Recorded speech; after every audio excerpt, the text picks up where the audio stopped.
Class শেষ করে বের হব, তখনই দেখি মায়া নামের মেয়েটা একটা ছেলেকে বেরহেম ভাবে হকি স্টিক দিয়ে মারছে, আর সবাই তাকিয়ে তাকিয়ে সেই দৃশ্য দেখছে, কিন্তু কেউ ছেলেটাকে উদ্ধার করার জন্য এগিয়ে যাচ্ছে না।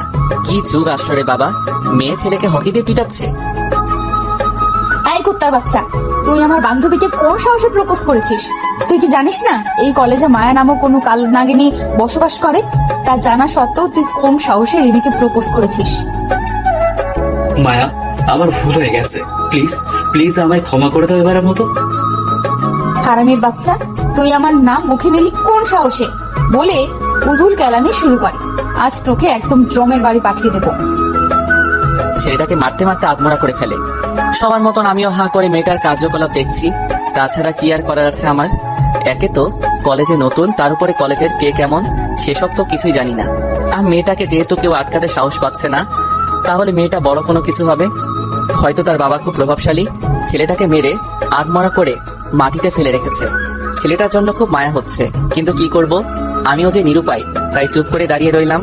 হঠাৎই দেখি কলেজের গেট দিয়ে কয়েকটা কালো গাড়ি প্রবেশ করলো। পরে গাড়ির দরজা খুলে ভিতর থেকে কয়েকটা দানব বেরিয়ে আসলো, যেগুলোর উচ্চতা কম হলেও 6 ফিট, তার কম হবে না কেউ। মানুষরূপী দানবরা, সব কয়টার হাতে অস্ত্র, তাও যেমন সেমন অস্ত্র না, সবগুলো ছিল মোহর মারা অস্ত্র, যেগুলো দেখলেই মানুষের কলিজা শুকিয়ে যাবে।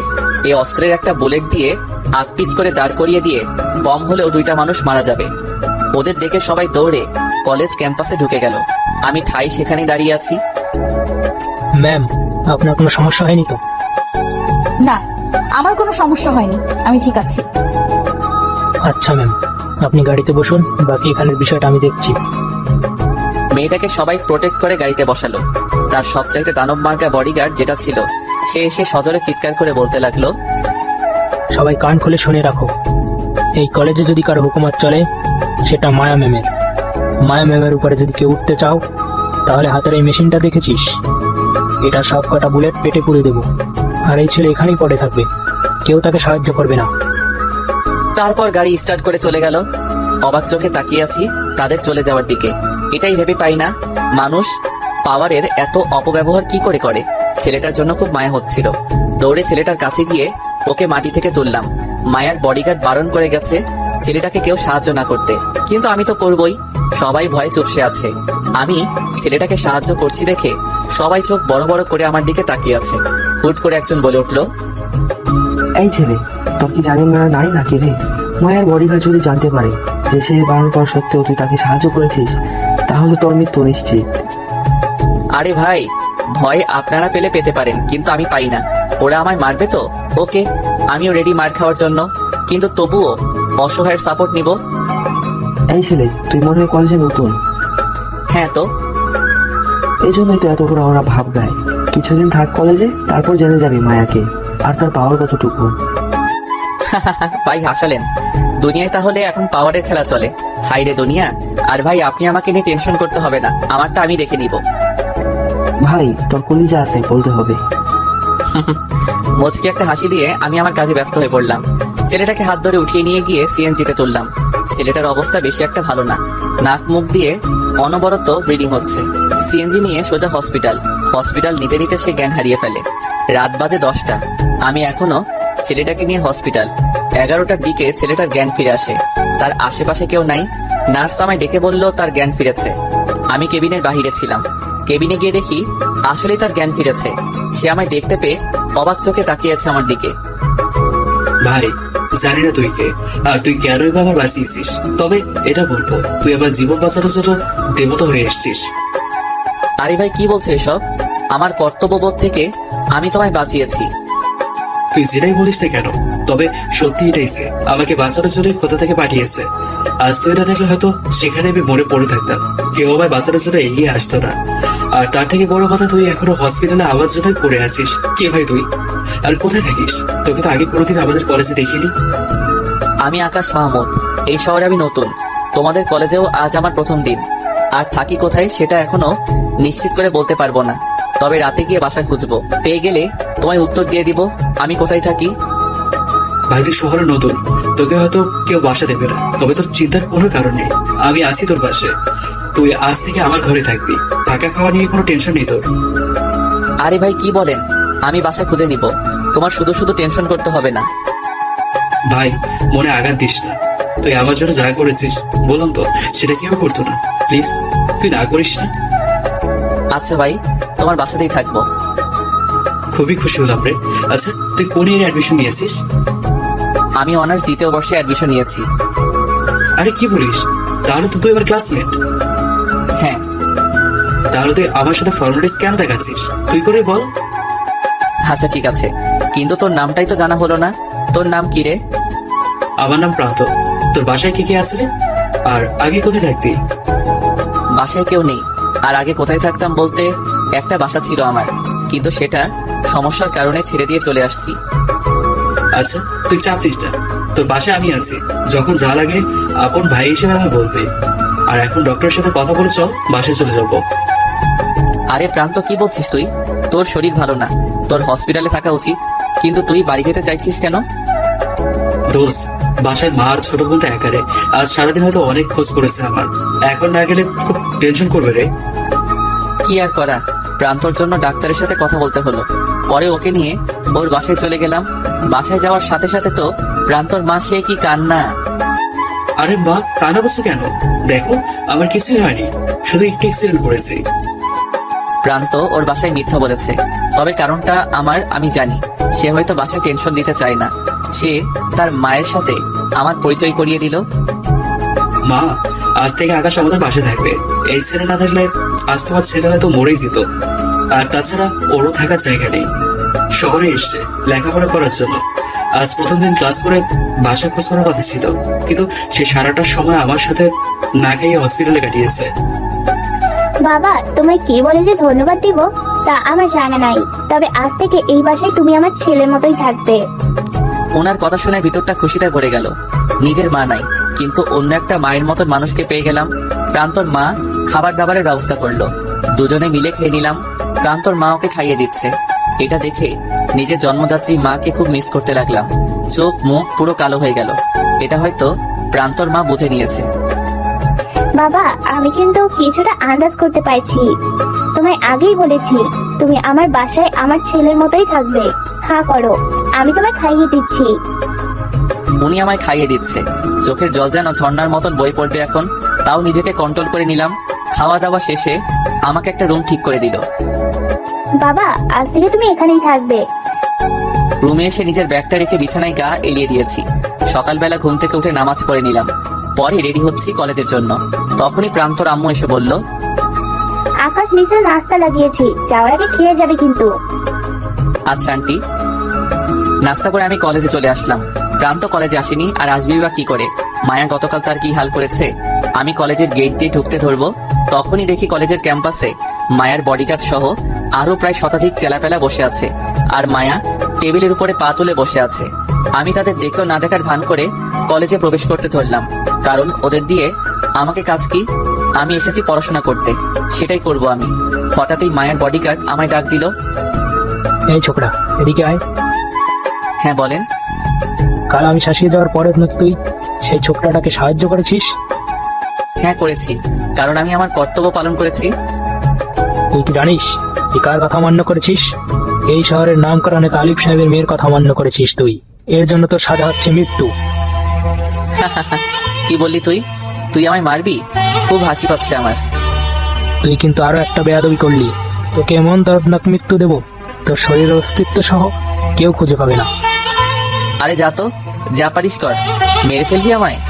নে মেরে ফেল, তবে একটা কথা মাথায় রাখবি, এই আকাশ মাহমুদ মৃত্যুকে ভয় পায় না, উল্টো মৃত্যু আরো আকাশ মাহমুদকে ভয় পায়। একটা শহরে রাজত্ব করতে পেরেই এতটা দাপট তোদের, তাহলে আমার কি করা উচিত? যেই ছেলে পুরো দেশকে মুঠো করে 10 বার গিলে খেয়ে ফেলেছে। আই ছোট লোক, অনেকক্ষণ ধরে দেখছি তুই বহু বকবক করছিস। আই তোরা তাকিয়ে তাকিয়ে কি দেখছিস?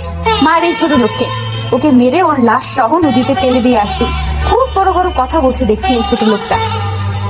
আরে ম্যাডাম কুল, এত উত্তেজিত হওয়ার কিছুই নাই।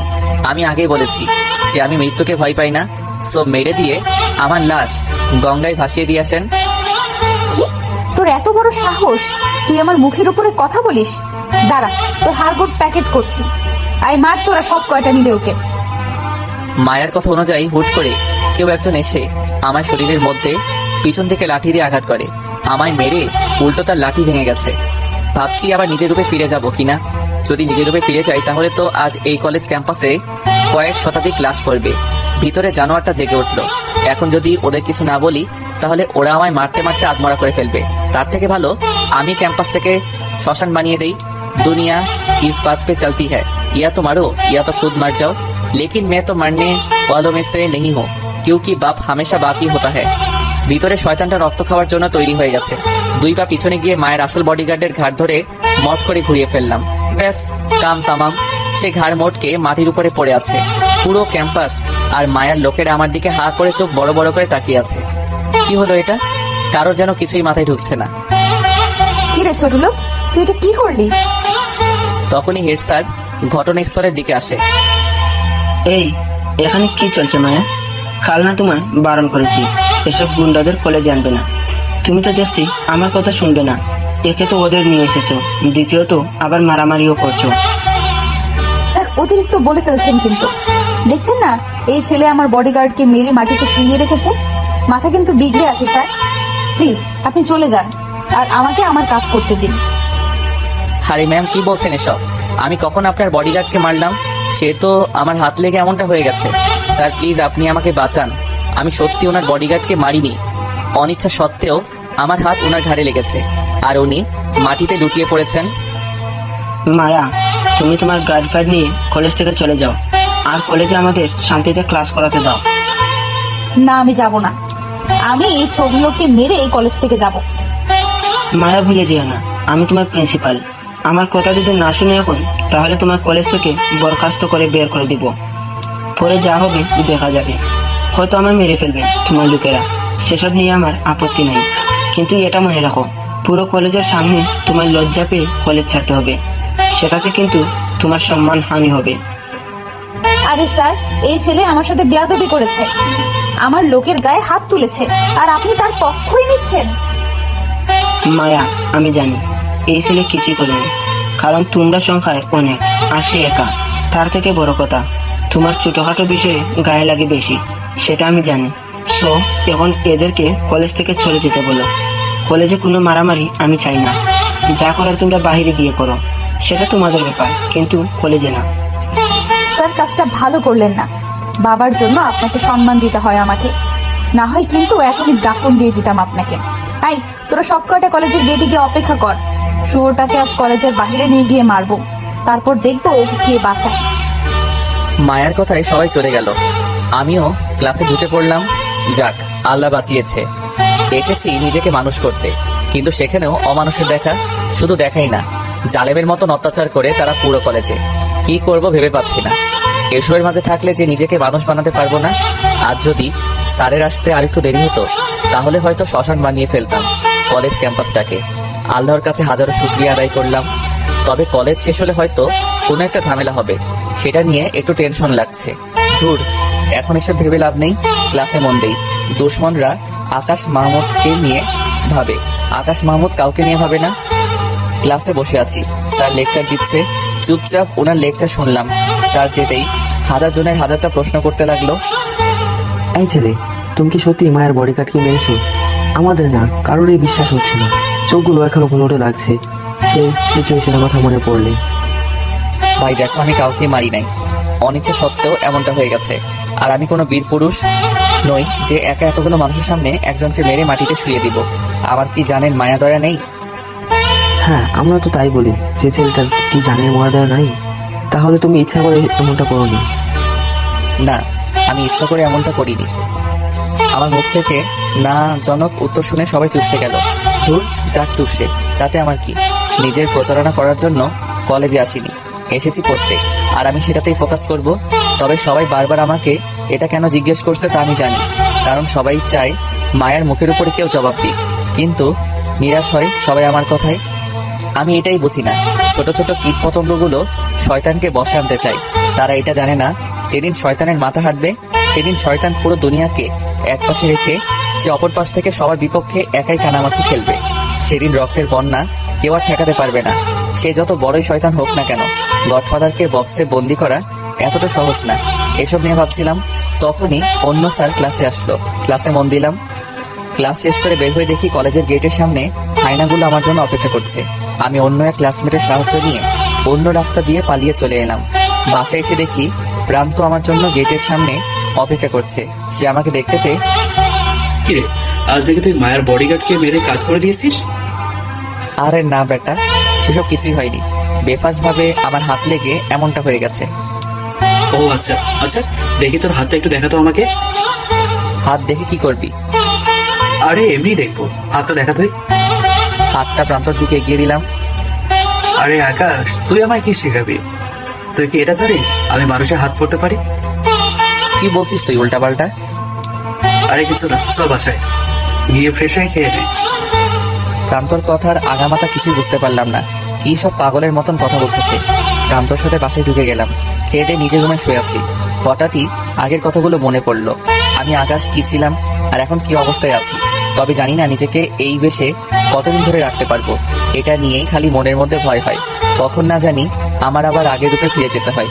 এসব নিয়ে ভাবতে ভাবতে ঘুমিয়ে পড়লাম। বিকেলবেলা প্রান্তর ডাকে ঘুম ভাঙলো।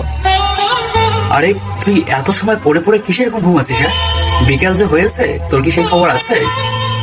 বিকেল বলে হয়েছে, তাতে আমার কি? আরে তোর কি মানে? তুই যে এই এলাকায় এসেছিস আজ 2 দিন হলো, তুই কি এই এলাকাটা ঘুরে দেখবি না? না, দেখবো না। আমি ঘুমাবো এখন আরো।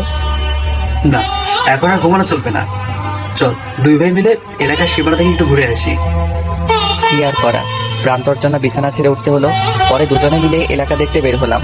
দুজনে এলাকার এদিক ওদিক চক্কর খাচ্ছি আর এলাকা ঘুরে ঘুরে দেখছি। হঠাৎ দেখে কয়েকটা ছেলে দাও ছুরি হাতে নিয়ে এদিকে এগিয়ে আসছে। এটা দেখে প্রান্ত দৌড়ে লুকিয়ে গেল। আমি তো সেখানে বেকুবের মতন দাঁড়িয়ে আছি। এছাড়া কি বা করবো আমি? ছেলেগুলো একদম আমার সামনে চলে আসলো। এসে সোজাসুজি আমার কলার চেপে ধরেছে। এই, তোর সাথে যে প্রান্ত ছিল সে কই? তা তো আমি জানি না। দুজন মিলে হাঁটছিলাম, কিন্তু হঠাৎ সে উধাও হয়ে গেল। সত্যি সত্যি বল, সে কই? ওর সাথে পুরনো ঝামেলা আছে আমাদের কিছু। ভালোই ভালোই বলছি, ও কই সেটা বলে দে, না হয় তোর অবস্থা কিন্তু খারাপ হয়ে যাবে। আরে ভাই, সে কই আমি কেমনে বলবো? আমি আসছি আজ এলাকায় নতুন, তাকে নিয়ে ঘুরতে বের হইছি, আর তোমরা এসে আমার কলার ধরে চাপাচাপি করছো। চাপাচাপি না, কোপাকুপি হবে। একটু ওয়েট কর খালি। ভাই আইসে, তারপর তোকে কি মা বানাবো। চুপচাপ দাঁড়িয়ে আছি, ঘন্টার আগামাথা কিছু জানি না, আর তারা এসে আমার শাসাচ্ছে।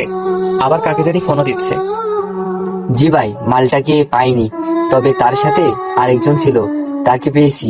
তাকে এখন আমরা আটকে রেখেছি, আপনি আসেন। ভাই, আমি তো আগামাথা কিছুই বুঝতে পারছি না। আমি কি কোনো ভুল করেছি?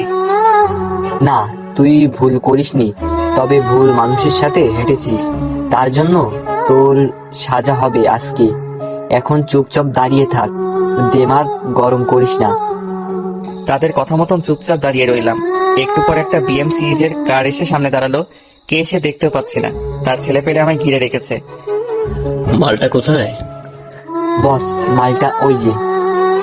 এত সময় চেহারা দেখতে পেলাম লোকটা আমাকে দেখে সেখানে আটকে গেল। এক পাও আর সামনে আগাচ্ছে না। বস, কি হলো? মালটাকে দেখবেন না আপনি? লা ইলাহা ইল্লা আনতা সুবহানাকা ইন্নী কুনতু মিনাজ জালিমিন। আজ আর কারো রক্ষা নাই। তোরা বাঘকে খাঁচায় বন্দি করেছিস। জীবনের মায়া যদি থাকে তাহলে এখান থেকে দৌড়ে পালা, নয়তো দাফন করার জন্য লাশটাও খুঁজে পাবি না। এটা বলেই বস নিজে গাড়ি নিয়ে সেখান থেকে পালিয়ে চলে গেল। কিসের ড্রাইভার, কিসের কি, নিজের যান বাঁচানো আগে ফরজ। সাঙ্গবাঙ্গ সবাই বসের কাণ্ড দেখে অবাক। সবাই এখনো সেখানে দাঁড়িয়ে আছে। বসের কথা যেন তাদের কিছুই বুঝে আসলো না। একটা ছেলে বসকে ফোন লাগায়, অনেক কয়েকবার রিং করে, কিন্তু বস ফোন ধরে না। শেষমেশ গিয়ে ফোন ধরে। বস, আপনি এভাবে চলে এলেন যে? তোরা এখানে সেখানে রয়ে গেছিস, তাড়াতাড়ি সেখান থেকে পালা। যাকে তোরা আটক করেছিস যে কোনো সাধারণ মানুষ না, সে একটা মনস্টার। প্রাণপ্রিয় ছোট ভাই, তাড়াতাড়ি পালারে তোরা সেখান থেকে, না এসে একাই তোদের সব কয়টাকে গিলে খাবে। তোদের সাথে হয়তো আবার আর শেষ দেখা হবে না। নেতার এমন কথা শুনে সবাই আকাশকে ছেড়ে দিয়ে সেখান থেকে পালিয়ে চলে গেল। আকাশে যেন কি হচ্ছে কিছু মাথায় ঢুকছে না। তবে এইটুকু সে বুঝতে পেরেছে, হয়তো আকাশকে তাদের বস চেনে। বাসায় চলে এলাম। এসে দেখি প্রান্ত বসে বসে রুমে হাঁপাচ্ছে। কিরে, তুই আমায় ছেড়ে চলে এলি কেন? আর তোদের সাথে ওর কিসের ভেজাল? আগে তুই এটা বল, তোকে ওরা আস্ত ছেড়ে দিয়েছে কি করে? আমি তো তোর জন্য টেনশন করতে করতে মরেই যাচ্ছি। সে তো আমি নিজে জানি না। তাদের নেতা আসলো, পরে আমায় দেখে সে গাড়ি স্টার্ট করে চলে গেছে। যাক, পরিচয় একটু ঠান্ডা হলো। আরে এখন তো বল কি ঝামেলা তাদের সাথে তোর? ভাই বলিস না রে, আগে খুব মারামারি করতাম আমি। একবার আমাদের ফ্রেন্ডদের মধ্যে একটা মারামারি হয়। তার ছোট ভাইও আমাদের ফ্রেন্ড, সে আমাদের সাথে ঘুটি করেছিল। পরে আমরা মিলে তাকে গেলাই। এরপর থেকে পিন্টু ওর বড় ভাই, সে আমাদের পিছু লাগে। ওর বড় ভাইয়ের মোটামুটি পাওয়ার আছে। ভাই তোরা পারিসও বটে, আর তুই টেনশন নিস না। আজকের পর হয়তো তারা আর তোকে কিছু করবে না। মানে বুঝলাম না, তারা আমায় আজকের পর আর কিছু করবে না? তুই সেটা জানলি কি করে? আরে এমনি বললাম, হয়তো আর কিছু করবে না। এখন চল, আন্টি নাস্তা লাগিয়েছে টেবিলে, খেতে যাব। তারপর দুজনে মিলে খেয়ে নিলাম। সেদিনটা সারাদিন প্রান্ত আর আমি রুমে কাটিয়ে দিলাম। পরের দিন সকালে উঠে কলেজে যাব। রেডি হয়ে কলেজের উদ্দেশ্যে রওনা দিলাম। প্রান্ত এখনো পুরোপুরি সুস্থ না, তাছাড়া মায়া তাকে কিছু একটা করে দেওয়ার ভয় আছে। শুধু প্রান্তকে না, মায়া আজ আমাকেও ছাড়বে না। আমি সেই রকমের প্রস্তুতি নিয়ে গেলাম। রিক্সা করে কলেজে যাচ্ছি। হঠাৎই দেখি মায়া মাঝ রাস্তায় লোকজন জড়ো করে আমার জন্য বসে আছে।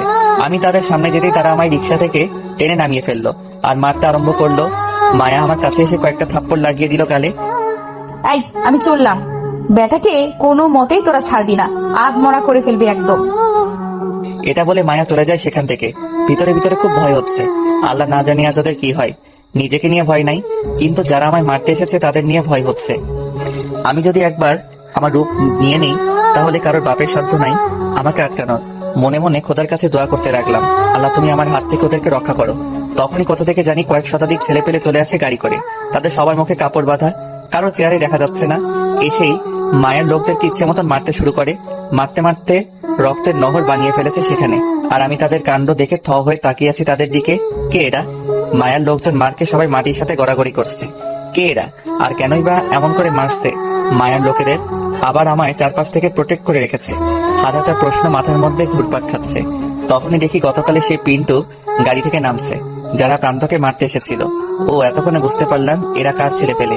তবে ও হঠাৎ এখানে কেন? তখনই পিন্টু এসে আমায় চমকে দিল। ভাই, আপনি আমায় মাফ করে দেন। গতকালের জন্য আমি আপনার পা ধরে ক্ষমা চাইছি। ভাই প্লিজ আপনি আমায় মাফ করে দেন, আর কোনোদিন অমন ধারা ভুল হবে না। ভাই, আমি আপনার সামনে ছোটখাটো একটা মশা মাছি, আর কাল আমার ছেলে পেলেরা যা করেছে সেটার জন্য আমি লজ্জিত ভাই। ভাই আমি জানি আপনি সাধারণ কি অসাধারণ, সবাই আপনারা চিনতে ভুল করলেও আমি আপনাদের চিনতে ভুল করিনি। আপনি যদি চান তাহলে আমার মতন কয়েক হাজার সাঙ্গপাঙ্গ তৈরি করতে পারবেন। আপনাকে চিনতে আমি ভুল করিনি ভাই। কোন এক রাতে আমি পালিয়ে এসেছিলাম প্রাণ হাতে নিয়ে।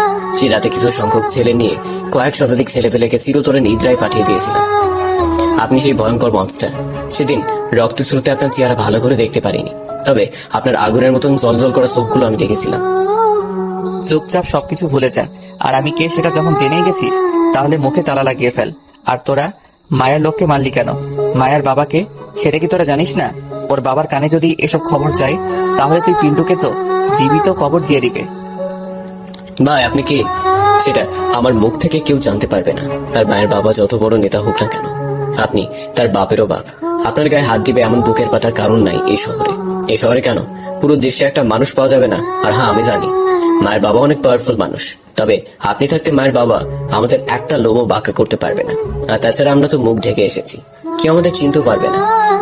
হয়েছে, এবার থাক তোরা, আমি কলেজে যাব। তারপর তাদের বিদায় করে কলেজে চলে এলাম। কলেজে আসার পর মায়া আমায় দেখে তো চোখ বড় বড় করে তাকিয়ে আছে। কিরে, তুই এখনো স্বাভাবিক কি করে? তোকে ওরা মারেনি? আমায় মারবে কি? বিপরীত পক্ষ এসে তোমার লোকদেরকে মেরে গেছে। এই কি বললি তুই? আমায় তুমি বলার সাহস কে দিয়েছে তোকে? কেউ দেয় নাই। তাহলে বললি কেন? ইচ্ছা হয়েছে তাই বলেছি। দাঁড়া, তোর ইচ্ছে বের করছি। এটা বলে ঠাস করে আকাশের গালে থাপ্পড় বসিয়ে দেয়। থাপ্পড়কে লজ্জায় পড়ে গেলাম, তবে ভাগ্যিস তেমন কেউ দেখেনি। ইচ্ছে করছে মায়াকে থাপ্পড় মেরে এখানে ফেলে রাখি, শুধু মেয়ে বলে বেঁচে গেল। কিরে, এখন কেমন লাগছে? আর কোনো দিন আমায় আপনি ছাড়া তুমি বলার চেষ্টা করবি তো সোজা জুতা মেরে দিব গালে। কোথা থেকে যে আসে ছোট লোকের দল। এই যে গায়ে হাত দিচ্ছেন, কিছু বলি নাই। বংশ নিয়ে ভুলেও কথা বলবেন না, তাহলে কিন্তু ইজ্জত রাখবো না। কি করবি তুই আমার? হ্যাঁ, ইজ্জতের 12টা বাজিয়ে দিব। দেখি তোর কত বড় সাহস, তুই আমার ইজ্জতের 12টা বাজা। কোনো কিছু ভাবা ছাড়াই মায়াকে জোর করে নিজের কাছে নিয়ে আসলাম। পরে মায়ার ঠোঁট জোড়ায় চুমু বসিয়ে দিলাম। একদম পাক্কা 5 মিনিট চুমু খেয়েছি। সে অনেক জোরাজোরি করেছে ছাড় পাওয়ার জন্য, কিন্তু ছাড়েটা কে ওকে। 5 মিনিট পর মায়াকে ছেড়ে দিলাম। খুব হাঁপাচ্ছে সে, চোখে মুখে পানি চলে এসেছে তার। কুত্তার বাচ্চা, তোর কত বড় কলিজা যে তুই আমায় কিস করিস। তোর তো আজ আমি 12টা বাজিয়ে দিব। তোর মরার সময় হয়ে এসেছে। তুই খালি একটু অপেক্ষা কর, আমি পাপাকে ফোন দিচ্ছি। ওকে দাও দাও, যাকে ফোন দেওয়ার দাও, আমি ভয় পাই না। সে মোবাইল ফোন নিয়ে ওর পাপাকে ফোন দিতে যাবে, তখনই ওর ফোনে একটা ফোন আসে। ম্যাম, হুট করে কোথা থেকে জানি কয়েক শতাধিক ছেলে পেলে চলে আসে। পরে তারা আমাদের বেরহেম ভাবে মারতে শুরু করে। তার জন্য আমরা মালটার কিছুই করতে পারিনি। কি এসব কি হচ্ছেটা কি? তোরা এত ছেলে পেলে থেকে কি করেছিস তাহলে? ম্যাম সরি, আমরা বুঝতে পারছি না কি ঘটেছে আমাদের সাথে। রাখ তুই ফোন। মায়া ফোনটা রেখে দিয়ে আমার দিকে চোখ গরম করে তাকিয়ে আছে। কি আরো চুমু খেতে ইচ্ছে করছে? তাহলে কাছে আসো, আবার জড়িয়ে ধরে চুমু দেই। তোকে আমি শায়েস্তা করেই ছাড়বো। একে তো তোর এই আচরণের জন্য, দুই তোর কারণে আমার ছেলেপেলেরা মার খেয়েছে সেজন্য। কতদিন কাকতালীয় ভাবে বেঁচে যাবি মনে রাখিস। আমি একটা বাঘের মেয়ে যে এক ডাক দিলে পুরো শহর কাঁপে, আর তার মেয়ের সঙ্গেই পাঙ্গা। পাঙ্খা কেটে দেবো তোর, ওয়েট কর খালি। এই শহরের সবাই এক নামে চিনে আমায়, লেডি ডন।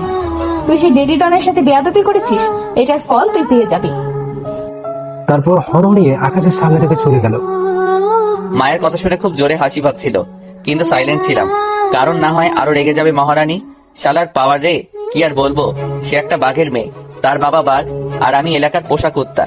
সবই কপাল, দুনিয়ার মানুষ এমনই, শক্তের ভক্ত নরমের জম।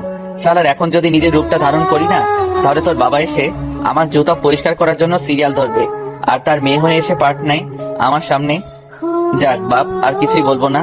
দুনিয়া তোদের রাজত্ব তোরাই কর। ক্লাস করতে চলে গেলাম। মায়া ক্লাস না করে কলেজ থেকে চলে গেছে। তবে মেয়েটার ঠোঁটটা না সেই মিষ্টি ছিল। 5 মিনিট চুমুখেও যেন কম মনে হচ্ছে আমার কাছে। সেসব নিয়ে ভাবছিলাম, তখনই স্যার ক্লাসে আসে। ক্লাস করায় মন দিলাম। স্যার ক্লাস করাচ্ছে, আমি স্যারের লেকচার গুলো মন দিয়ে শুনছিলাম। তখনই কয়েকজন পুলিশ ক্লাসরুমে ঢুকে পড়ে, সাথে কয়েকটা দানবও আছে 6 ফুটওয়ালা। পুলিশ এসে আমার কলার চেপে ধরে টানতে টানতে ক্লাসরুম থেকে বাইরে নিয়ে গেল। আর আমি কি করেছি? আপনারা আমায় এভাবে ধরে নিয়ে কোথায় যাচ্ছেন? জমের বাড়ি আলিফ সাহেবের মেয়েকে কিস করছিস? হ্যাঁ, এবার মজা বুঝবি তুই। ও এই ব্যাপার, তার মানে মায়া পুলিশ পাঠিয়েছে আমায় ধরে নিয়ে যাওয়ার জন্য। মেয়েটার যে এত রাগ তা বুঝতেই পারিনি। আমি জানতাম সে আমার উপরে প্রচন্ড ক্ষেপা, কিন্তু এত তাড়াতাড়ি আমার 12টা বাজাবে সেটা আমি বুঝতে পারিনি। পুলিশগুলো আমায় টেনে হেসে কলেজ পাঠিয়ে নিয়ে গেল। সেখানে গিয়ে দেখি মায়া আর তার সাথে একটা লোক দাঁড়িয়ে আছে। মায়া আমায় দেখতে পেয়ে, বাবা, এই ছোট লোকটা আমার সাথে বেয়াদবি করেছে, ওরে আজকে আমি ছাড়বো না। মায়া এসে আকাশের গালের মতো কয়েকটা থাপ্পড় বসিয়ে দেয়। তখনই পেছন থেকে মায়ের সাথে থাকা লোকটা মায়াকে আটকে নেয়। মায়া, তুই বাড়ি যা, আমি ওকে দেখছি। আমার মেয়ের সাথে বেয়াদবি করার ফল ওকে বুঝিয়ে দেব। লোকের কথা শুনে বুঝতে বাকি রইল যে তিনি মায়ের বাবা। মায়া চলে গেল, আর মায়ের বাবা এসে আকাশের কলার চেপে দেয়। এই শুয়োরের বাচ্চা, তোর কত বড় সাহস যে তুই আমার মেয়ের সাথে অসভ্যতামি করিস? তুই কি জানিস না মায়া কার মেয়ে? স্যার আমি কিছুই করিনি। মায়া নিজেই আমার সাহসের পরিচয় দিতে বলেছে, তাই আমি তাকে কিস করেছি। জানোয়ারের বাচ্চা, তুই আবার আমার মুখে মুখে তর্ক করছিস? তোকে তো আজ আমি। তখনই পুলিশ আলিফ সাহেবকে আটকে ফেলে। স্যার, আপনি প্লিজ শান্ত হন, আমরা বেটাকে থানায় নিয়ে মজা দেখাচ্ছি। না অফিসার, আপনারা চলে যান। আমার লোকেরা ওকে এখানে মজা বোঝাবে। পুরো কলেজ দেখুক সে কার মেয়ের সাথে অসভ্যতামি করেছে। না হয় আজ বাদে কাল অন্য কেউ সে ভুল করবে। ওকে স্যার, আমরা তাহলে তাকে ছেড়ে দিলাম। আপনার যা ইচ্ছে হয় আপনি তার সাথে করুন। এই গাড়ি থেকে হকি বের করে উদ্যম খেলা নিয়ে খেলাতো বেটাকে এখানে। আলিফ সাহেবের কথা অনুযায়ী তার রক্ষিতারা আমাকে মারতে শুরু করে। মারতে মারতে মাটিতে ফেলে দেয়। আমি টু শব্দ করিনি। তখনই হুট করে কোথা থেকে জানি পিন্টু চলে আসে। স্যার, আপনি প্লিজ আপনার লোকেদের মানা করুন যাতে ছেলেটাকে না মারে। এই পিন্টু, হঠাৎ তুই এই ছেলের হয়ে ওকালতি করছিস? কোথা থেকে চলে এসেছিস? তুই কি জানিস সে আমার মেয়ের সাথে কি করেছে? স্যার প্লিজ আপনি বোঝার চেষ্টা করুন। যাকে আপনারা মারছেন সে কি আপনারা তা কেউ জানেন না। এই পিন্টু, বেশি বকবক করিস না, তাহলে কিন্তু তোরও 12টা বাজিয়ে দেবো। স্যার, আপনার দরকার হলে আমায় মারেন, তাও প্লিজ ছেলেটাকে ছেড়ে দিন, না হয়তো কাল সকালে কেউ আর এই দুনিয়ায় ভালো দেখতেই পাবেন না। যাকে আপনারা মারছেন সে একটা ঘুমন্ত হায়না, একবার ছুটে গেলে সব কয়টা রক্ত পান করা ছাড়া থামবে না। পিন্টু, তুই কি পাগল হয়ে গেছিস? হসপিটালে গিয়ে ডাক্তার দেখা। স্যার, আপনার পায়ে পড়ি, ছেলেটাকে ছেড়ে দেন। পিন্টু আলিফ সাহেবের পায়ে পড়ে যায়। তখনই আকাশ পিন্টুকে ইশারা করে বলে চুপ থাকতে। ওকে স্যার, আমি চললাম, আপনাদের যা ইচ্ছা হয় করুন, আমার আর কিচ্ছু বলার নেই। জানেন মায়া জান নেই, তাকে হাজার বলেও বোঝানো যাবে না। পিন্টু সেখান থেকে চলে যায়। আলিফ সাহেবের লোক আকাশকে মারতে মারতে আধমরা করে ফেলেছে। আকাশ মাটিতে পড়ে আছে। তখনই কলেজের গেট থেকে 11টা হায়না প্রবেশ করে হাতে বিশাল বড় বড় অস্ত্র নিয়ে। আলিফ সাহেব হায়নাগুলোকে দেখে থরথর করে কাঁপতে শুরু করে। হায়না একটা চেঁচিয়ে বলে ওঠে, আজ রক্তের বন্যা বহাবো এই কলেজ মাঠে। হায়নার গলার শব্দ শুনে আকাশ মাটিতে শুয়ে সজোরে হাসতে আরম্ভ করে। मैंने बोला था मेरा दिमाग হাঁটি তো দুর্ঘটনা ঘাটি।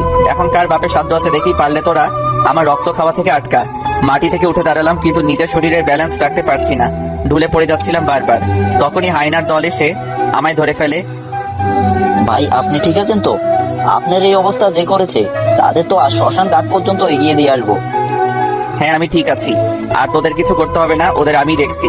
তোরা খালি দাঁড়িয়ে দাঁড়িয়ে তামাশা দেখ। পুরো কলেজ হা হয়ে তাকিয়ে তাকিয়ে দৃশ্য দেখছে। এ যেন এককাল নেমে এসেছে কলেজ মাঠে। সবাই হায়নাগুলোর ভয়ে দৌড়ে যে যার মতন নিজেকে আড়াল করে ফেলে। হায়না একটার হাত থেকে মেশিন একটা হাতে উঠিয়ে নিলাম। আমায় মারিস? তোদের কত বড় সাহস! আজ মেশিনের ডাট দিয়ে মেরে আলিফ সাহেবের মস্তক কয়েক ভাগে বিভক্ত করে ফেলবো। মেশিন দিয়ে আলিফ সাহেবের দিকে ঢুলতে ঢুলতে এগিয়ে গেলাম। আলিফ সাহেবের ঘুমন্ত বাক্যে জাগাতে হয় না, না হয় নিজের এই প্রাণ হারানোর ভয় থাকে, কিন্তু আপনি সেটাই করলেন। এখন আমার হাত থেকে আপনাকে কে বাঁচাবে?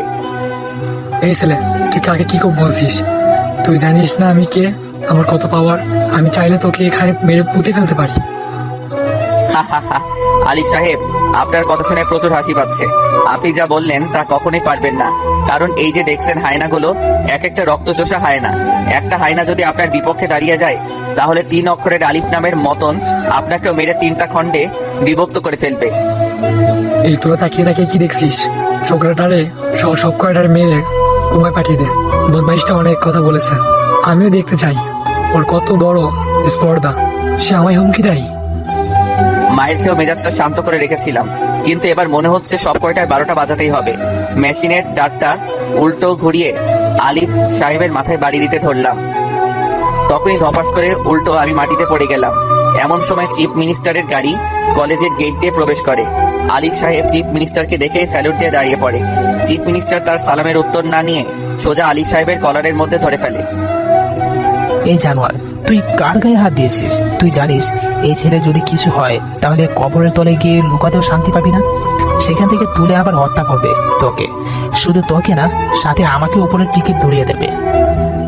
মিনিস্টার সাহেব, আপনি এসব কি বলছেন? উল্টো পাল্টা। এইটুকু ছেলের কিসের এত ক্ষমতা? বাপ, তোকে বোঝানোর ক্ষমতা আমার নেই। বিশ্বাস কর, যে এই 11 জনকে চোখের সামনে দাঁড়িয়ে আছে না, দেখছিস, এগুলো কোনো মানুষ না, এগুলো এক একটা চিতাবাঘ। এখান থেকে একজনও যদি তোর বিপক্ষে দাঁড়িয়ে যায়, তাহলে তোর বংশসহ কবরে তলি পাঠিয়ে দেবে। মিনিস্টার সাহেব, সত্যি আমার মাথায় কিছু কাজ করছে না। আরে বেটা, তোর মোটা মাথার গুষ্টি মারি। আগে নিজের যান বাঁচানো ফরজ। তুই যা, জাহান্নামে যা। আমি এই ছেলেকে নিয়ে আগে হসপিটালে যাই, না হয় বেটা পরে আমাকেও ছাড়বে না। চিফ মিনিস্টার নিজে আকাশকে মাটি থেকে কোলে তুলে নেয়। পরে আকাশকে নিয়ে সোজা হাসপাতালে চলে যায়। হায়নাগুলো গাড়ি নিয়ে মিনিস্টারের সাথে সাথে হসপিটালে যায়। আলিফ সাহেব তখনও সেখানে ঠায় দাঁড়িয়ে আছে। পিন্টু গেটের বাইরে থেকে দাঁড়িয়ে দাঁড়িয়ে সব তামাশা দেখছিল। সে আলিফ সাহেবের মুখে হতাশা দিকে ভেতরে আসে। স্যার, আপনি বলেছিলেন এই ছেলে কোনো যেমন তেমন ছেলে না। এই ছেলেকে মারা এত সহজ না।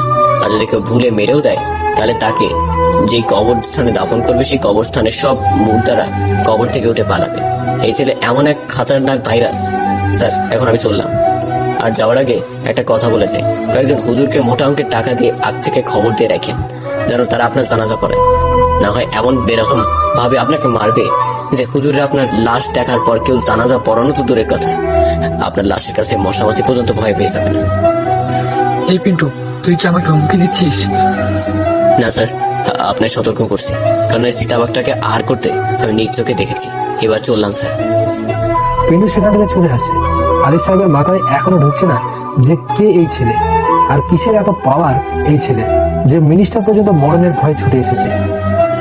দেখ, মাথাটা যেন জ্যাম হয়ে গেছে, বাড়িতে যাওয়ার দরকার, না হয় মাথা আরো জ্যাম হয়ে যাবে।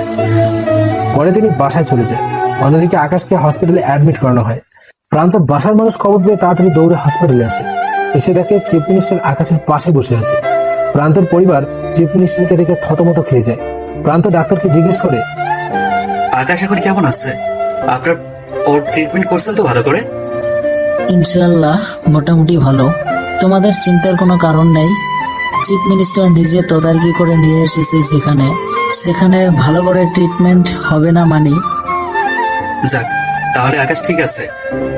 হ্যাঁ ঠিক আছে, তবে 2-1 দিন হসপিটালে রেখে পরে তোমরা বাসায় নিয়ে যেও। আচ্ছা ডক্টর। প্রান্ত আকাশের কেবিনে ঢোকে।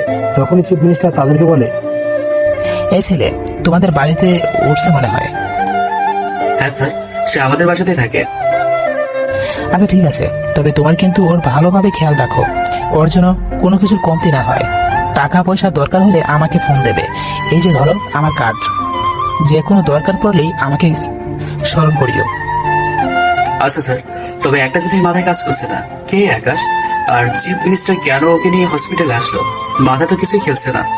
না, আকাশ সুস্থ হোক, তার থেকে এসব উত্তর জানবো। কথাটা মনে মনে বললো প্রান্ত। রাতের দিকে আকাশের জ্ঞান ফিরে আসে। আকাশকে আরো 2 দিন হসপিটালে রেখে বাড়িতে নিয়ে যাওয়া হয়। এই 2 দিন হায়নাগুলো পুরো হসপিটালে পাহারা দিয়েছে, কেউ যেন আকাশের ক্ষতি করতে না পারে। বাড়িতে নিয়ে আসার পর আকাশ রাতের বেলা বিছানায় শুয়ে আছে। তখন প্রান্ত আকাশের রুমে আসে। আকাশ, তোকে একটা কথা জিজ্ঞেস করার ছিল। হ্যাঁ বল। তুই কে? সত্যি করে বল, কি তোর পরিচয়? আর তোকে আলিফ সাহেব মেরেছে, সেখান থেকে চিফ মিনিস্টার কেন তোকে উদ্ধার করলো? আরে আমি কে মানি?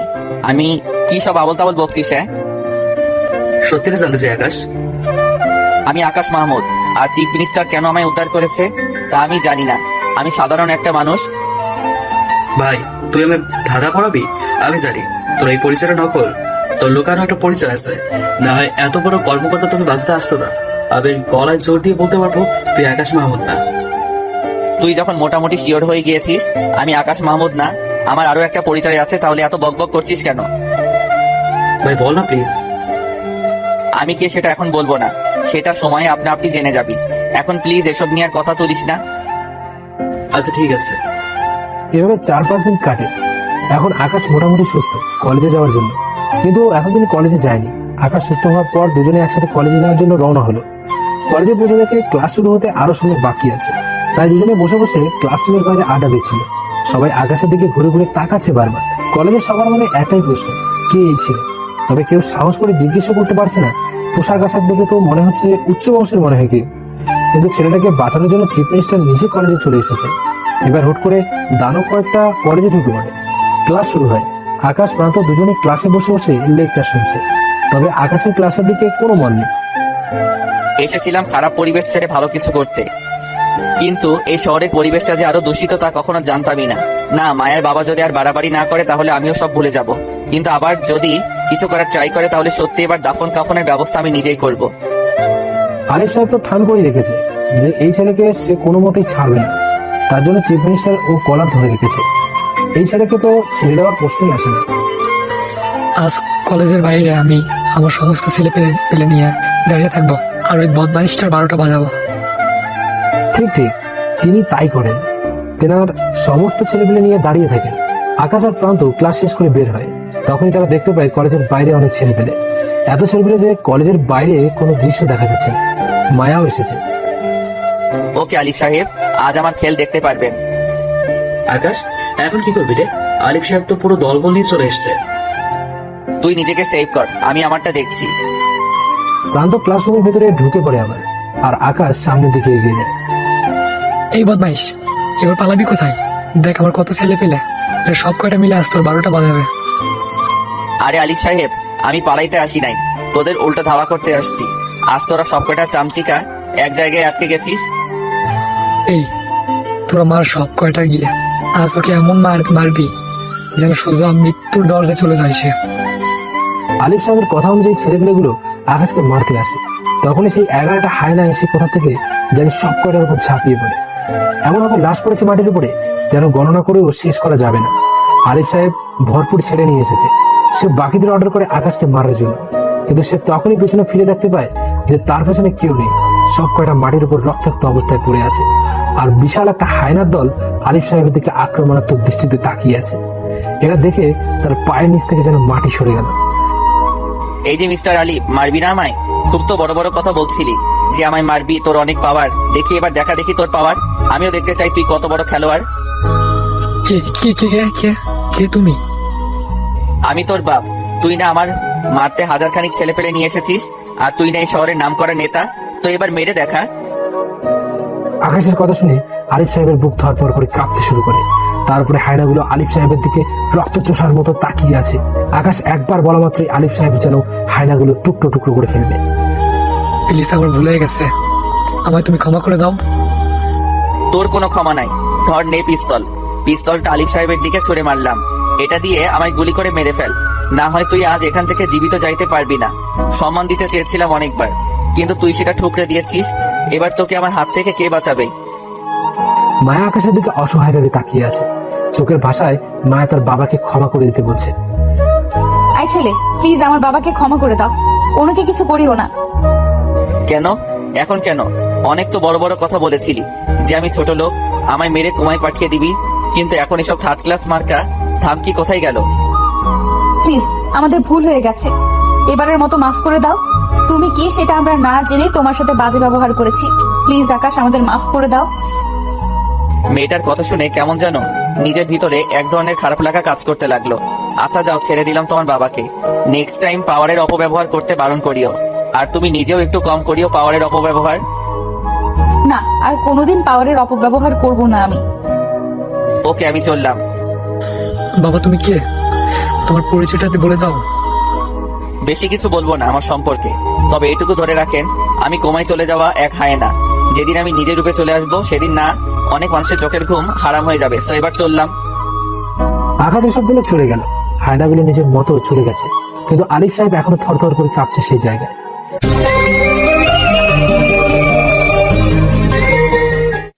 বাবা, তুমি টেনশন করো না, আজকের অপমানের প্রতিশোধ আমি নিবই, সে যে হবে হোক। তবে এটা মাথায় রাখিও যে তোমার মেয়েও অনেক নাম কামিয়েছে। তোমার মেয়ে এমনি এমনি লেডি ডন হয়নি, তোমার মেয়েরও আলাদা একটা শক্তিশালী ফোর্স আছে। এমন হয় না তোমার মেয়ের টিমেও আছে, শুধু সময়ের অপেক্ষা করো। আমি আমার পুরো টিমকে নিয়ে সব কটাকে শেষ করব। মারে, এসব করতে যাস না। আজ যা দেখলাম তারপরে মনে হয় না তুই তোর পুরো ড্রাগন টিমকে দিয়েও ওর কিছু করতে পারবি।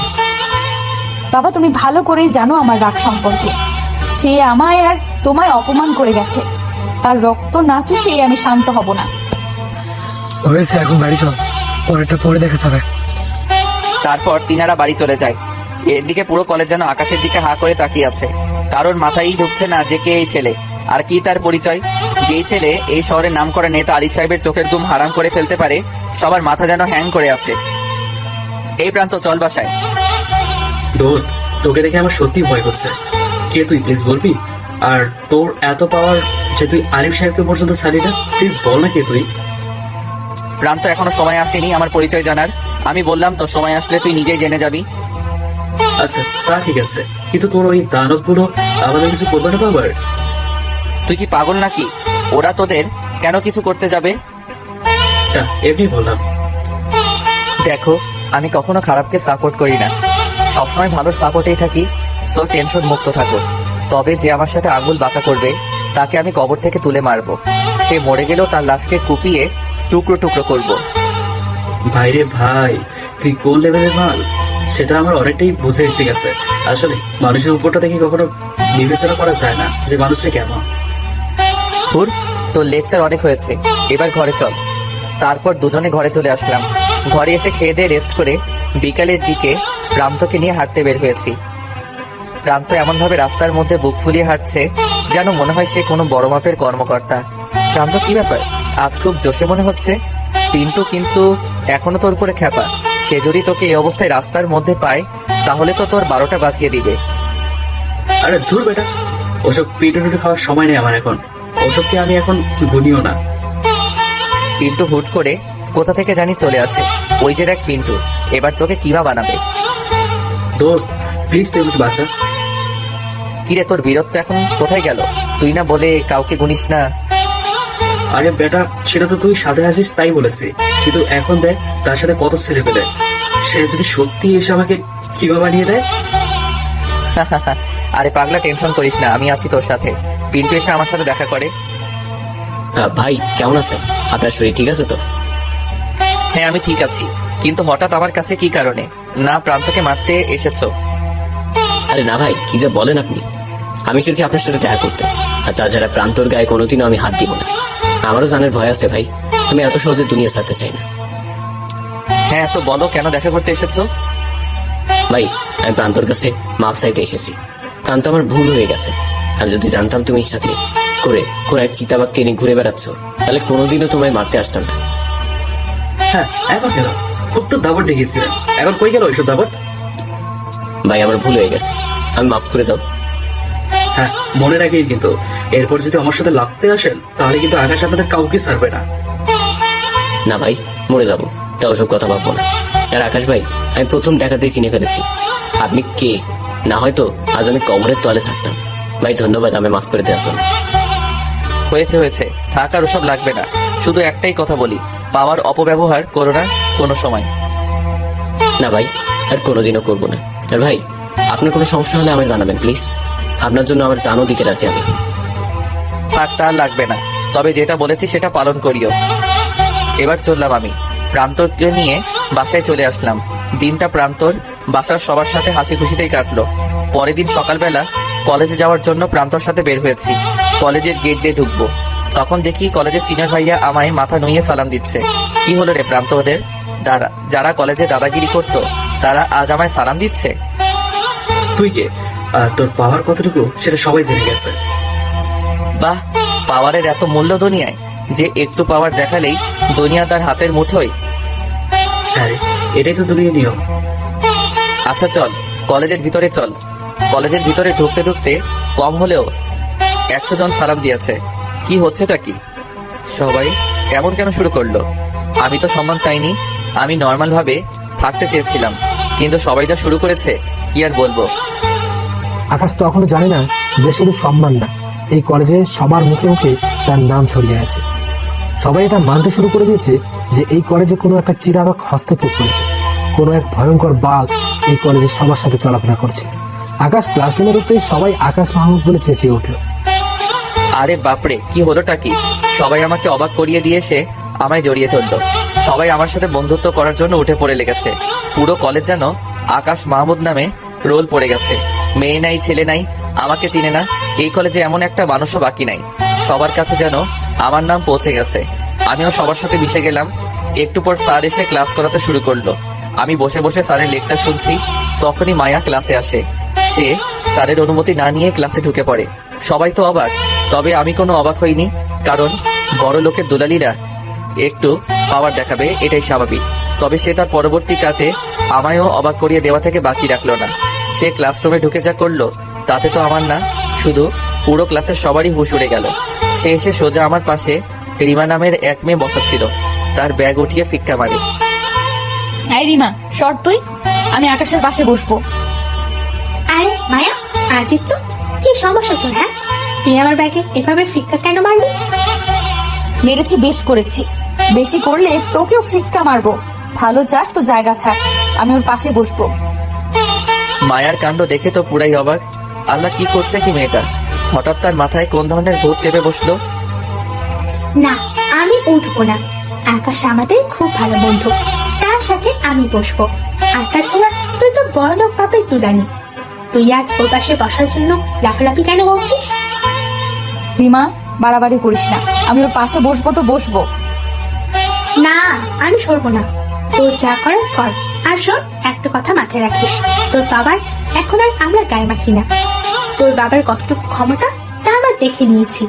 এতদিন মুখ বুঝে সহ্য করেছি তোকে, তোর অসৎ আচরণকে, কিন্তু এখন তোর মুখের উপর জবাব দেওয়ার মতন কাউকে পেয়ে গেছি আমরা।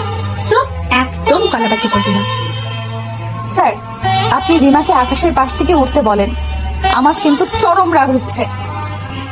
সেটা আমি জানি না মায়া, তোমার কিছু বলার হলে তুমি আকাশকে বলো, কারণ সে এখন এই কলেজের মাথা। মায়া স্যারের কথা অনুযায়ী আকাশকে বলে, আকাশ ওকে তোমার পাশ থেকে উঠতে বলো, আমি তোমার পাশে বসবো। সরি, সেটা হচ্ছে না। রিমা আমার পাশেই বসবে। আকাশের মুখে না শুনে মায়ের চোখ মুখ যেন একদম কালো হয়ে গেছে। সে অসহায় দৃষ্টিতে আকাশের দিকে তাকিয়ে আছে। মায়ার চোখ মুখ দেখে মনে হচ্ছে যেন সে এখনই কান্না করে দিবে। তাই রিমাকে উঠে অন্য জায়গায় বসতে বললাম। রিমা আমার কথা মতন উঠে অন্য জায়গায় বসলো, আর মায়া এসে আমার পাশে বসে। আমার পাশে বসতে পেরে যেন তার চোখে মুখে আনন্দের ছাপ দেখতে পেলাম আমি। ধন্যবাদ আকাশ। আমি কোনো উত্তর দিলাম না। স্যার লেকচার দেওয়া শুরু করেছে। আমি স্যারের লেকচার শোনায় মন দিলাম। হঠাৎই মায়া আমার হাত চেপে ধরলো। আকাশ, আমি সরি, আমি না জেনে তোমার সাথে অন্যায় করে ফেলেছি, প্লিজ আমায় মাফ করে দাও। এখানে মাফের কিছু নেই মায়া, তবে তুমি যেটা করেছো সেটা ভুল। পারলে নিজ থেকে শুধরে যাও। সত্যি আমি শুধরে যাব, প্লিজ একটা সুযোগ দাও আমায়। এখানে সুযোগের কি হলো মায়া? নিজের খারাপই নিজেই শুধরাও, তাহলেই হবে।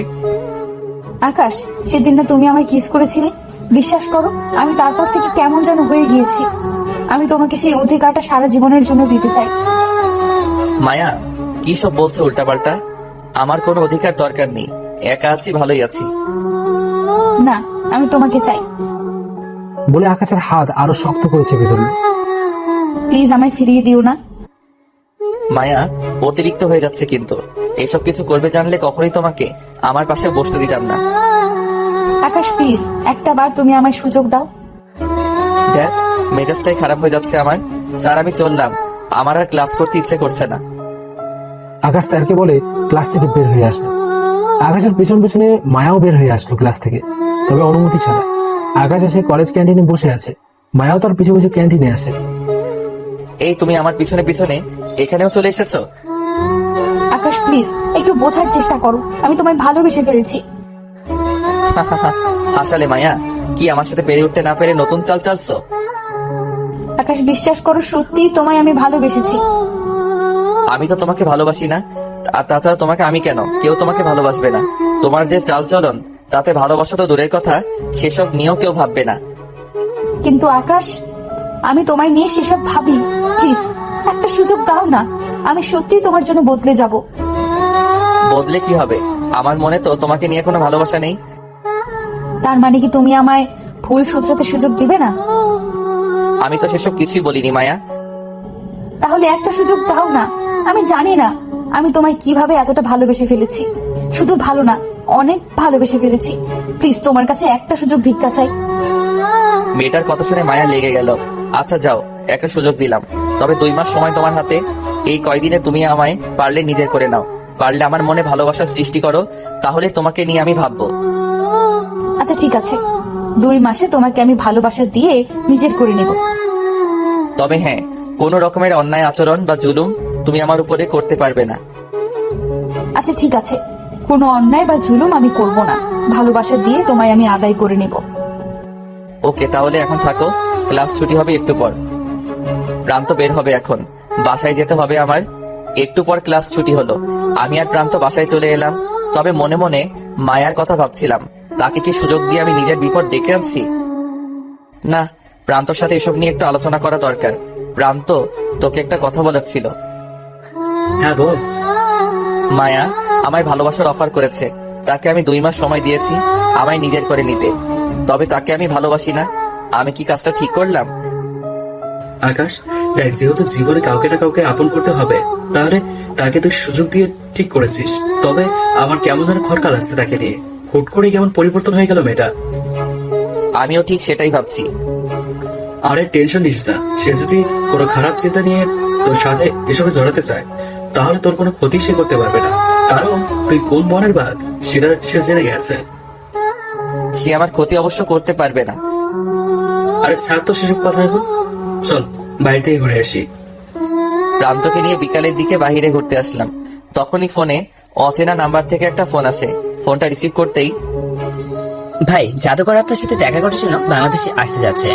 তার টিমের ছেলেকে নাকি কারা জানি মেরে রাস্তায় ফেলে রেখেছে। গলার আওয়াজ শুনে বুঝতে বাকি রইল না যে এটা কে। জাফর, তুই আমার নাম্বার কোথায় পেয়েছিস? ভাই, অনেক কষ্টে জোগাড় করেছি এক ছোট ভাই থেকে। জাদুকরকে বলে দে আমি তার সাথে দেখা করতে পারবো না। আর তোরা কি জানিস না যে আমি সব ছেড়ে দিয়েছি? ভাই জাদুকরকে আমি সমস্তটা বলেছি, কিন্তু সে নাচরবান্দা। সে আপনার সাথে দেখা করবেই, কারণ সে নাকি দেশে আসতে ভয় পাচ্ছিল আপনার জন্য, তাই আপনার অনুমতি নিয়ে দেশে আসতে চাই। আচ্ছা যা, তাকে বলে দে 1 সপ্তাহের মধ্যে দেশে আসতে। ওকে ভাই। জাফরের সাথে কথা বলে ফোনটা রেখে দিলাম, কিন্তু আমার মাথায় এটা নেই যে প্রান্ত আমার সাথে। আকাশ, আমি অনেকটাই শুনেছি তোর কথা। কোল জাফরের কথা বলছিলি, সে তো আন্ডারওয়ার্ল্ডের ডন। আর তাছাড়া তুই কি ছেড়ে দিয়েছিস? প্রান্ত নিজের চোখে সমস্তটা না দেখলে কখনো বুঝতে পারবি না আমি কে, তাই মুখে বলবো না। সময় হলে নিজের চোখে সবটা দেখে নিস, কারণ অতীত কখনো লুকায়িত থাকে না। আচ্ছা। মেজাজটা খারাপ হয়ে যাচ্ছে। দুনিয়ার কোলাহল থেকে যতই দূরে আসতে চাই, দুনিয়া ততই আমায় আঁকড়ে ধরে। তবে আমি জাদুকরকে বারণ করতে পারতাম, কিন্তু করিনি, কারণ সে যতই বড়ই ডন হোক না কেন, দেশে ঢুকলেই তাকে কুপিয়ে মেরে ফেলবে ছেলেপেলেরা, তাই তাকে কথা দিতে হয়েছে। আর তাছাড়া মানুষটা অনেক ভালো, গরিবের উপরে কখনো অন্যায় করেনি, অনেক ডোনেশন করেছে আমার হাত দিয়ে। যাক, যাই হবে হোক, সেটা পরে দেখা যাবে। এখন হাঁটতে এসেছে, সেটার দিকে ফোকাস করি। দুজনে মিলে অনেকটা সময় হাঁটাহাঁটি করলাম, পরে বাসায় চলে গেলাম। পরের দিন সকালবেলায় রেডি হয়ে কলেজে গেলাম। ক্লাসরুমে ঢুকতে যাব, তখনই একটা মেয়ে এসে আমায় চিঠি দিয়ে গেল। আমি চিঠিটা খুলে দেখি প্রেমপত্র, আবার তাতে লেখাও আছে কলেজের শেষে ক্যান্টিনে অপেক্ষা করব। প্রেমপত্র দেখে হাসবো না কানবো বুঝে উঠতে পারছি না। দুনিয়ার খেল এটাই, পাওয়ার বা রোকরা থাকলে হবে পকেটে, মেয়েরা এসে লাইন ধরবে। বসে বসে ক্লাস করছিলাম, তখনই মায়া তেড়ে ফুড়ে ক্লাসরুমে ঢুকে। সে এসে সোজা আমার পাশে বসে গেল। স্যার ক্লাস করাচ্ছে, কিন্তু মহারানী দেখি আজ একদম চুপচাপ। যাক, ভালোই হয়েছে। ক্লাস শেষ করে কে সেই প্রেমিকা, তাকে দেখার জন্য ক্যান্টিনের দিকে হাঁটা ধরলাম। ক্যান্টিনে গিয়ে দেখি মায়া সেই মেয়েকে চেয়ার দিয়ে মেরে মাটিতে শুয়ে রেখেছে। তার মানে আমি যাওয়ার আগে মায়া তোলপাড় চালিয়ে দিয়েছে। কিন্তু মায়ার এমন কর্মকাণ্ড দেখে চরম রাগ উঠে গেল। এই মায়া, তুমি ওকে এভাবে মারলে কেন? তোমাকে প্রেম পত্র দেওয়ার সাহস কোথায় পেয়েছে সে? ভাই, এই মেয়ে তো আমার থেকে চালু মাল। আমি এখনো জানি না কে এই প্রেম পত্র দিয়েছে। সেখানে মায়া বের করে ফেলেছে সেই মেয়েকে। সে প্রেম পত্র দিয়েছে সেটা তার ব্যাপার, কিন্তু তুমি তাকে মারার কে? আমি মারবো, কারণ তুই আমার। তোর দিকে কেউ তাকালে তার চোখ আমি তুলে ফেলবো। মায়া, বাড়াবাড়ির একটা লিমিট থাকে, কিন্তু সেটা পার করিও না। সবারই অধিকার আছে নিজের পছন্দের মানুষকে 2টা কথা বলার। সবার অধিকার থাকলেও তোর উপরে কারোর অধিকার নাই আমি ছাড়া। মুখের ব্যবহার ঠিক করো মায়া। না, আমি ঠিক করব না। সে তোকে প্রেমপত্র দিল কেন? এবার আর রাগ সামলাতে পারলাম না। একে তো মেয়েটাকে বেরেহেম ভাবে মেরেছে, 2 আবার আমার সাথে তুই তুকারিও করছে। ঠাস করে একটা থাপ্পড় বসিয়ে দিলাম। শান্তি হয়েছে তোমার আমায় মেরে? না হলে আরো মারো, কিন্তু কেউ তোমার উপরে নজর দিলে তার কিয়ামত ছুটিয়ে দেব আমি। মায়া, তুমি কি পাগল হয়ে গেছো নাকি? হ্যাঁ, আমি পাগল হয়ে গেছি তোমার ভালোবাসায়। প্লিজ আমায় নিজের করে নাও। কথা বলতে বলতে কান্না করে দিয়েছে মায়া। কি বলবো বুঝে উঠতে পারছি না মেয়েটাকে। ওর কান্না যেন কলিজায় এসে লাগছিল। সে আমার কাছে তার কথার কোনো সাড়া না পেয়ে নিজে এসে আমায় জড়িয়ে ধরলো। আমি তো পুরো বেকুব বনে গেলাম। সবাই আমাদের দিকে হা করে তাকিয়ে আছে। এই মেয়ে কান্নাকাটি করে না? আমি তো বলেছি যে তুমি আমায় ভালোবাসা দিয়ে নিজের করে নাও। তাও মায়া কান্না করছে। আকাশের কথা শুনে কান্নার মাত্রা যেন আরো বেড়ে গেল। আরে বাবা, এত কান্না করার কি আছে? আকাশ, সত্যিই তোমায় আমি ভালোবাসি। আচ্ছা ঠিক আছে, যাও, মানলাম। এবার তো কান্না থামাও। অনেক কষ্টে বুঝিয়ে শুনিয়ে কান্না থামালাম মায়ার। আর আমাকে প্রেমপত্র দেওয়া মেয়েটাকে হসপিটালে পাঠানোর ব্যবস্থা করলাম। যদিও বেশি ক্ষতি হয়নি, তবে কপাল ফেটে গেছে। পরে মায়াকে বুঝিয়ে শুনিয়ে বাড়িতে পাঠিয়ে দিলাম। আর আমি আর প্রান্ত নিজের বাসায় চলে এলাম। এভাবে আরো 2-3 দিন কাটলো। মায়ার সাথে মোটামুটি কথা বলি এখন আমি। একদিন রাতের বেলায় জাফর ফোন দিয়ে বলে, ভাই কালকে জাদুঘর দেশে আসছে। ওকে, আমি চলে আসবো সময় মতন। পরের দিন কলেজে না গিয়ে প্লেসে চলে গেলাম জাদুঘরের সাথে দেখা করতে। সে আমাকে পেয়ে সাথে সাথে জড়িয়ে ধরলো। তার দেশে থাকাকালীন সময়ের সেফটি মোটামুটি নিশ্চিত করলাম। জাদুঘর জাফর বলল, তোমার ছেলেদের নাকি কারা মেরে ফেলেছে? হ্যাঁ ভাই, তার জন্যই তো দেশে আসা। কারা এমনটা করেছে, তাদের কোনো হদিস পেলে? হ্যাঁ পেয়েছি ভাই, তাদের ছবি আমার কাছে আছে। তারা নাকি ড্রাগনের ছেলে পেলে। দেখি ছবিগুলা। জাদুঘর ব্যাগ থেকে আমার ছবিগুলো বের করে দিল। ছবিগুলো হাতে নিয়ে দেখতেই কলেজা মোচড় দিয়ে উঠলো আমার। আল্লাহ, এই ছবির মানুষগুলো তো আমার পরিচিত। এরা তো মায়ের বডিগার্ড, যাদের আমি মেরেছিলাম। কিন্তু কি করে সম্ভব এটা? একদিকে মায়ের বডিগার্ড, অন্যদিকে তারা নাকি জাদুঘরের ছেলেদেরকেও মেরেছে। জাদুঘর ভালো করে দেখো তাদের, এরাই কি তোমার ছেলেদেরকে মেরেছে? কারণ এদের আমি চিনি। হ্যাঁ আকাশ ভাই, আমি শিওর এরাই আমার ছেলেদেরকে মেরেছে। জাদুঘরের কথা শুনে মাথা পুরো হেট হয়ে গেল। না, এটা হতে পারে না। আর জাদুঘরের কথা যদি সত্যি হয়, তাহলে মায়ার সাথেও এর কোনো সম্পর্ক আছে। ওকে, আমি বিষয়টা দেখছি। তারপর সেখান থেকে চলে এলাম, বাসায় রওনা হয়েছি। আজ তো কলেজ যাওয়া হবে না আর। তখনই প্রান্ত ফোন দিয়ে বলল, দোস্ত, মায়া তোর খোঁজ করছে। সে এখনো বাসায় যায়নি তোর জন্য। আমারও যেতে দিচ্ছে না, বলছে তুই না আসলে সে বাসায় যাবে না, আর আমাকেও যেতে দেবে না। তুই প্লিজ যেখানে আসিস তাড়াতাড়ি কলেজে আয়। প্রান্তর মুখে এসব শুনে টেনশনে পড়ে গেলাম। মেয়েটা নাকি আমার জন্য পাগলামো করছে। যদিও মায়াকে আমি ভালোবাসি না, তবে যে আমায় ভালোবাসে তাকে তো অবহেলা করা যায় না। তাই বাসায় না গিয়ে সোজা কলেজে চলে গেলাম। মায়া আমাকে দেখতে পেয়েই দৌড়ে এসে আমায় ঝাপটে ধরলো। এই, তুমি সারাদিন কই ছিলা? আর আজ কলেজে আসোনি কেন? কাজের জন্য কলেজে আসিনি। কিন্তু তুমি কান্না করছো কেন? আমার খুব কষ্ট হচ্ছে। ইচ্ছে করছিল তুমি যেখানে আছো তোমার কাছে ছুটে চলে যাই। মায়া, তুমি কি পাগল হয়ে গেছো? আর আমার জন্য কষ্ট কেন হবে তোমার? আকাশ, তুমি কি বোঝো না তোমায় যে আমি খুব বেশি ভালোবাসি। তোমায় ছাড়া থাকতে আমার কষ্ট হয়। মায়া, হয়তোবা এটা তোমার আবেগ। যে মেয়েটা 2 দিন আগে আমার রক্ত খাওয়ার জন্য পাগল হয়েছিল, সে আজ আমায় ছাড়া কিছু বোঝে না। এটা কেমন যেন রহস্যজনক আমার কাছে। আকাশ, তুমি আমার ভালোবাসা নিয়ে সন্দেহ করছো? না, তা করছি না, তবে কৌতূহল থেকে জিজ্ঞেস করলাম। বিশ্বাস করো আকাশ, আমি তোমায় নিজের জীবনের থেকেও বেশি ভালোবাসি। প্লিজ আমি একটু বোঝার ট্রাই করো। মায়া, আমায় সময় দাও, তোমাকে নিয়ে পরে ভেবে দেখবো। এখন অনেক দূর থেকে এসেছি, মাথা ব্যথা করছে আমার। আচ্ছা, তুমি ঘরে গিয়ে রেস্ট নাও। প্রান্তকে নিয়ে ঘরে চলে আসলাম। মাথাটা প্রচুর ব্যথা করছিল। মাথা ব্যথা নিয়ে কোনো মতে দিনটা পার করলাম। পরের দিন সকালবেলা কলেজে ক্লাস করছিলাম, তখনই একজন এসে আমায় ডেকে বলে, এই ক্লাসে আকাশকে, তার সাথে চিফ মিনিস্টার দেখা করতে এসেছে। লোকটার মুখে এমন কথা শুনে পুরো ক্লাসের সবাই হা করে তাকিয়ে আছে আমার দিকে। আমি নিজেও অবাক, হঠাৎ তিনি আমায় খোঁজ করছেন কেন? লোকটার সাথে বাহিরে গেলাম। বাহিরে গিয়ে দেখি চিফ মিনিস্টার বসে আছে চেয়ারে। আমাকে দেখতে পেয়ে এসে আমার সাথে কোলাকুলি করলো। আকাশ ভাই, আপনার কাছে একটা সাহায্যের জন্য এসেছিলাম। কি সাহায্য? ভাই, বিপরীত পার্টি আমাকে পদ থেকে নামানোর জন্য উঠে পড়ে লেগেছে। আমার নামে বিভিন্ন মিথ্যা ঘটনা ঘটাচ্ছে। ভাই প্লিজ, আপনি আমাকে উদ্ধার করেন। মিনিস্টার সাহেব, আপনি ভালো করেই জানেন যে আমি সবকিছু ছেড়ে দিয়েছি, কিন্তু তারপরেও আপনি আমার কাছে এসেছেন।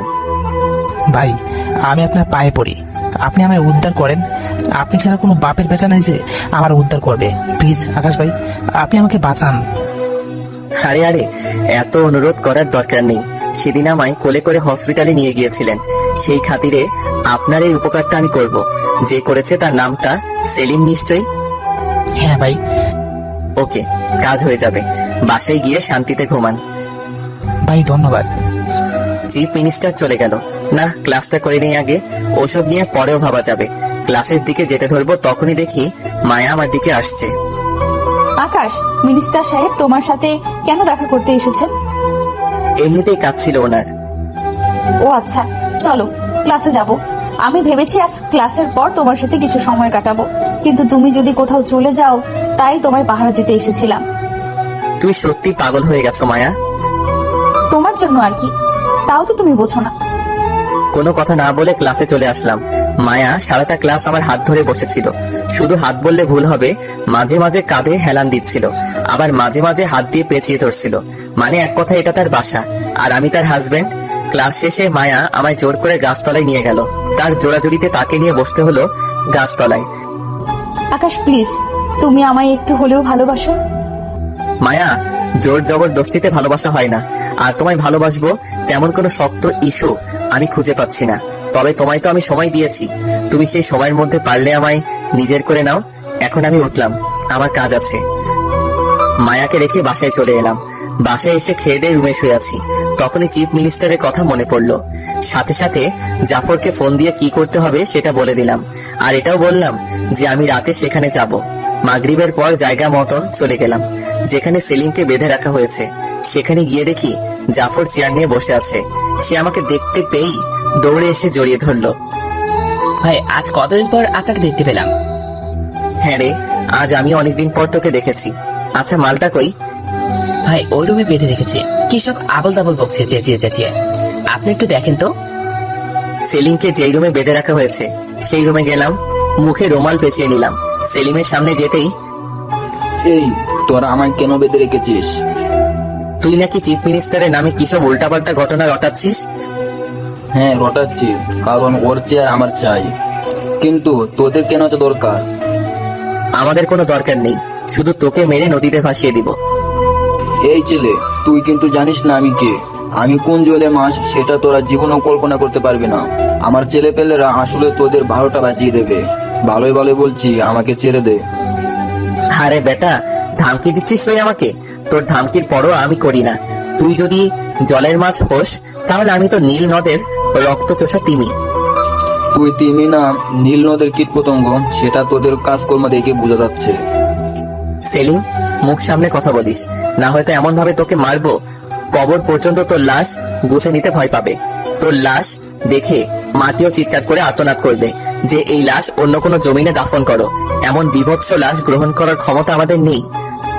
হা হা হা, আশাই রে ভাই, তাহলে তুই হয়তো চিনিস না যে আমি সেলিম কোন বাঘের বাচ্চা। আমি তোর কি হাল করতে পারি সেটা তুই সময়ে টের পেয়ে যাবি। এখন দেখি তোর পরিচয়টা দে। মুখ থেকে মাস্কটা খুলে ফেললাম। মাস্ক খুলতেই দেখি সেলিম আমার দিকে বড় বড় চোখ করে তাকিয়ে আছে। কিরে বাঘের বাচ্চা, এভাবে হা করে কি দেখছিস এখন? ভাই আপনি, আমার তো বিশ্বাসই হচ্ছে না। লা ইলাহা ইল্লাল্লাহ সুবহানাকা ইন্নী কুনতু মিনাজ জালিমিন। হে আল্লাহ, আমি কার সাথে পাঙ্গা নিয়ে বসলাম? এবার তো আমার আর রক্ষা নেই। সেলিম আকাশকে দেখে ভয়ে কাঁপতে কাঁপতে চেয়ার নিয়ে উল্টে পড়ে যায়। বিশ্বাস হবে যখন আমি আমার রূপে ফিরে আসবো। সেলিম মাটিতে পড়ে আকাশের কাছে মাপ চাচ্ছে। ভাই প্লিজ, আপনি আমায় ক্ষমা করে দেন। আমি আপনার পায়ে পড়ি, এরকমের ভুল আমি আর কোনোদিন করব না। বিশ্বাস করেন, আমি আপনাকে চিনতে পারি নাই। তোদের 1000বার বলে এসেছিলাম যে কেউ পাওয়ারের জন্য বেইমানি করবি না, কিন্তু তুই সেটাই করলি। ভাই আমি আপনার পায়ে পড়ি, আমি আর কোনোদিন এরকমের ভুল করব না। এবারের মতন ক্ষমা করে দেন। আমি তোকে জমের বাড়ি পাঠাতে এসেছি, তবে মিনিস্টার যদি আমায় মারতে মানা করে তাহলে তুই মাপ পেয়ে যাবি। সাথে সাথে চিফ মিনিস্টারকে ফোন দিলাম। মালটাকে কি চিরতরে শেষ করে দিব? তবে সে কিন্তু মাপ চেয়েছে। ভাই তাহলে শ্বাসে ছেড়ে দেন। ওকে, ফোনটা রেখে দিলাম। যা, তোর জীবন বেঁচে গেল। এরপর আর কোনোদিন যেন এরূপ করতে না শুনি। ভাই কোনোদিন শুনবো না। সেলিমকে ছেড়ে দিয়ে রাতেই বাসায় চলে এলাম। বাসায় এসে খেয়ে দিয়ে শুয়ে আছি। যাক, চিফ মিনিস্টারের ঝামেলাটা মিটে গেল, কিন্তু জাদুঘরের ঝামেলাটা মেটানো এখনো বাকি। আবার ফোন দিলাম জাফরকে। জাফর, ড্রাগনের টিমের লিডারকে সেটা খুঁজে বের করতো। তারা নাকি জাদুঘরের ছেলেদেরকে মেরেছে। ভাই আমাকে 2 দিন সময় দিন, আমি তাদের টিমে পুরো লিস্ট আপনার কাছে পৌঁছে দেব। ওকে। ফোনটা রেখে দিয়ে শুয়ে আছি। হঠাৎই রাতের বেলায় ঘুমটা ভেঙে গেল ভাঙচুরের শব্দ শুনে। বিছানা ছেড়ে উঠে পড়লাম। হঠাৎ এত রাতে ভাঙচুরের শব্দ কোথা থেকে আসছে? রুম ছেড়ে বের হয়ে দেখি প্রান্তর মা আর তার ছোট বোন রক্তাক্ত অবস্থায় ফ্লোরে পড়ে আছে। কে জানি তাদের গলা কেটে ফ্লোরের উপরে ফেলে রেখে চলে গেছে, কিন্তু প্রান্ত কোথাও নাই। এই দৃশ্য দেখে যেন পায়ের নিচ থেকে মাটি সরে গেল আমার। ওদের এই অবস্থা দেখে সজোরে চিৎকার দিয়ে কান্না করে উঠলাম। প্রান্তর মা আর ছোট বোন এখনো মাটির উপরে পড়ে আছে। আমার যেন বিশ্বাসই হচ্ছে না যে আমার সামনে 2টা মানুষ মৃত্যু যন্ত্রণায় কাতরাচ্ছে। না, এটা হয়তো আমার চোখের ভ্রম। উঠে গিয়ে ওয়াশরুমে চলে গেলাম। গিয়ে চোখে মুখে পানির ছিটকে দিয়ে আবার ফিরে আসলাম। তখনও এসে দেখি সেই 2টো মানুষ ফ্লোরে পড়ে আছে। এবার আমি সত্যি ক্লিয়ার যে তাদের সাথে কিছু একটা হয়েছে। ওদের এই অবস্থা দেখে কলিজাটা যেন ছিঁড়ে যাচ্ছিল আমার, কারণ জীবনে মা বাবাকে চোখে দেখিনি। হয়তোবা আমার জন্ম কোনো পতিতালয়ে হয়েছিল, না হয়তোবা কারোর নষ্টামির ফল আমি, কারোর চাহিদায় আমার দুনিয়ায় আসতে হয়েছিল, কিন্তু তারা আমায় ডাস্টবিনে ছুঁড়ে ফেলে দিয়ে চলে গেছে। তবে বাস্তবতা কি সেটা আমার জানা নেই। মা বাবার ভালোবাসা কোনোদিন পাইনি, কিন্তু একটা পরিবার পেয়েছিলাম বহু কষ্টে। তাদেরকে আজ আমার থেকে ছিনিয়ে নিয়ে যাচ্ছে খোদা। ভিতর থেকে যেন ঠুকরে কান্না আসছে। না, ওদের কিছু হতে দেওয়া যাবে না। জাফরকে ফোন দিয়ে তাড়াতাড়ি গাড়ি আনতে বললাম। তারপর তাদের দুজনকে নিয়ে হসপিটালে চলে গেলাম। কেবিনের বাহিরে দাঁড়িয়ে চোখের অশ্রু ঝরাচ্ছি। আল্লাহ, তুমি ওদেরকে আমার থেকে ছিনিয়ে নিয়ে যেও না। কাঁপতে কাঁপতে সেখানেই ঘুমিয়ে গেলাম। সকালবেলা কারোর ডাকে ঘুম ভাঙলো। চোখ মেলে তাকিয়ে দেখি মায়া অবাক চোখে মায়ার দিকে তাকিয়ে আছি। আকাশ কিভাবে হলো এমনটা? কি করেছে ওনাদের সাথে এরূপ আচরণ? কোনো কথা না বলে মায়াকে জড়িয়ে ধরে ফুপিয়ে কান্না করে দিলাম। মায়া, আমি জানি না ওদের এই অবস্থা কে করেছে, কিন্তু বিশ্বাস করো, ওদের কিছু হলে আমি নিজেকে ঠিক রাখতে পারবো না। আরে পাগল, কিচ্ছু হবে না ওনাদের। আমি তো খবর পেয়েই সাথে সাথে হসপিটালে চলে আসলাম। তোমায় কে খবর দিয়েছে? আরে তোমার সকাল থেকে ফোন করেছি, কতবার তুমি ডাকো তো। মায়ার কথাই পকেট থেকে ফোনটা বের করে দেখি 17টা মিস কল। আসলে দৌড়াদৌড়িতে ফোনের দিকে খেয়াল করিনি। তোমার ফোনে না পেয়ে তোমার বাসায় গিয়েছিলাম। পরে সেখানে গিয়ে জানতে পারি রাতের বেলায় নাকি তোমার ঘরে হামলা হয়েছে, আর বাসার মানুষ আহত। তুমি তাদের নিয়ে হাসপাতালে এসেছো, তাই আমি সোজা হসপিটালে এসে পড়ি। ও আচ্ছা, কিন্তু মায়া, এখন আমার কি হবে?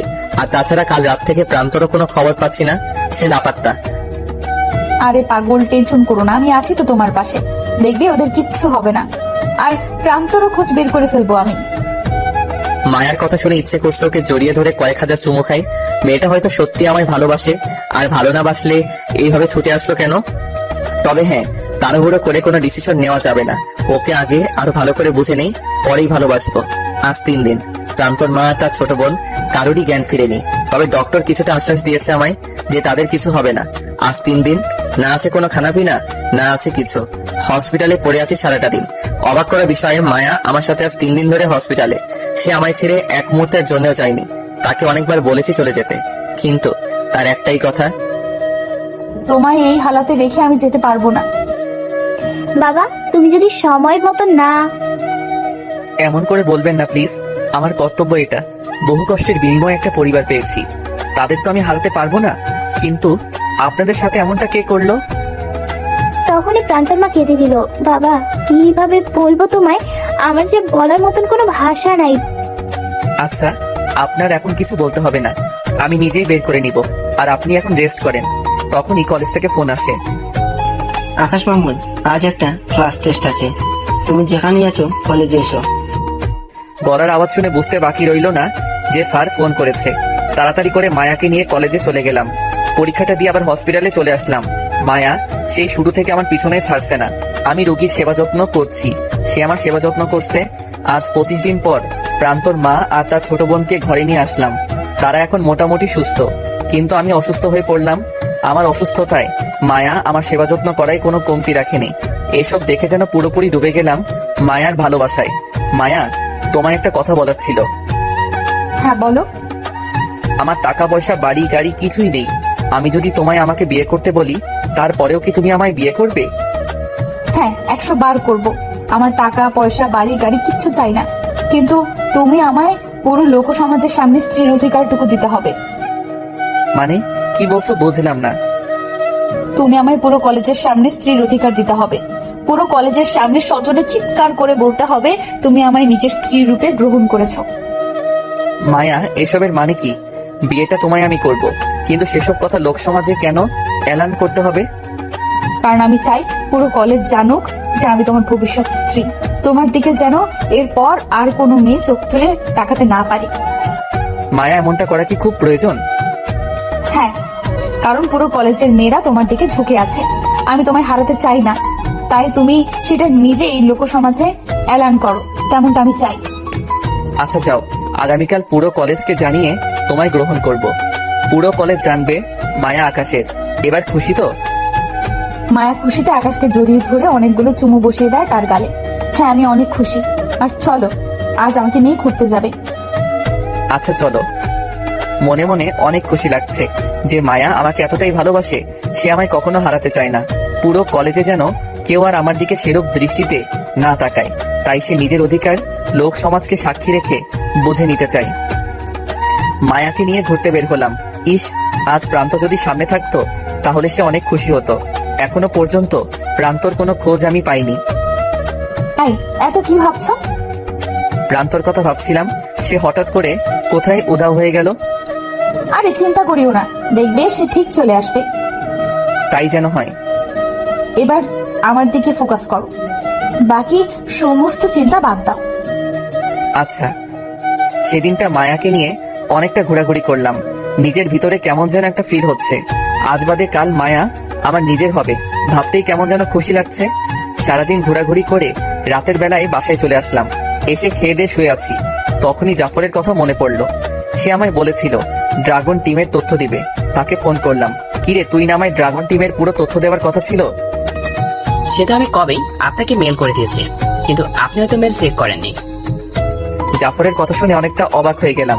আচ্ছা দাঁড়া, আমি চেক করছি। চেক করে দেখি জাফর আমাকে অনেক আগেই মেইল করেছে। সরি রে, আমি আসলে বেশ টেনশনে ছিলাম, তাই চেক করতে সময় পাইনি। ভাই কোনো ব্যাপার না, সব তথ্য দিয়েছি, কিন্তু বাকি লিডার যে আছে তার কোনো তথ্য জোগাড় করতে পারিনি। তবে এতটুকু জেনেছি সে একটা মেয়ে। জাফরের কথা শুনে মাথার টনক নড়ে উঠল। কি বলিস রে, একটা মেয়ে ড্রাগনের মেইন লিডার? হ্যাঁ ভাই, তবে আমার মনে হচ্ছে না সে শুধু মেয়ে লিডার, তার পিছনে হয়তো কেউ আছে। ওকে ঠিক আছে, বাকিটা আমি দেখে নিচ্ছি। কিন্তু শোন, আগামীকাল কলেজে আসবি, কারণ তোর ভাবিকে সবার সামনে বিয়ের প্রপোজাল দিতে বলেছে। ওকে ভাই। ওকে, এখন রাখলাম। জাফরের সাথে কথা বলে ফোনটা রেখে দিলাম। সমস্ত কিছু হিসাব নিকাশ করলাম যে কে হতে পারে। জীবনে তো কম নেতা খেতাকে দেখিনি, বহু বড় বড় নেতা খেতা লিডার ভক্কর চক্কর বহুকে দেখেছি, কিন্তু তাদের মাঝে কোনো মেয়েকেই তো এইরূপ দেখিনি। হয়তোবা সে কোনো নতুন পাবলিক, আমার সাথে তার পালা কখনো পড়েনি। এসব নিয়ে ভাবছিলাম, তখনই মায়া ফোন দিল। এই যে শুনছো? হ্যাঁ শুনছি তো, বলো। কাল কিন্তু লাল গোলাপ নিয়ে আমায় বিয়ের প্রপোজাল দিবে, না হয় কিন্তু আমি তোমাকে ফিরিয়ে দেব। আচ্ছা বাবা, করব। হয়েছে, এখন ঘুমাও, এটা বলার জন্যই ফোন করেছিলাম। আচ্ছা। তারপর ফোন রেখে দিয়ে ঘুমিয়ে পড়লাম। সকালবেলা ঘুম থেকে উঠে রেডি হয়ে কলেজে চলে গেলাম।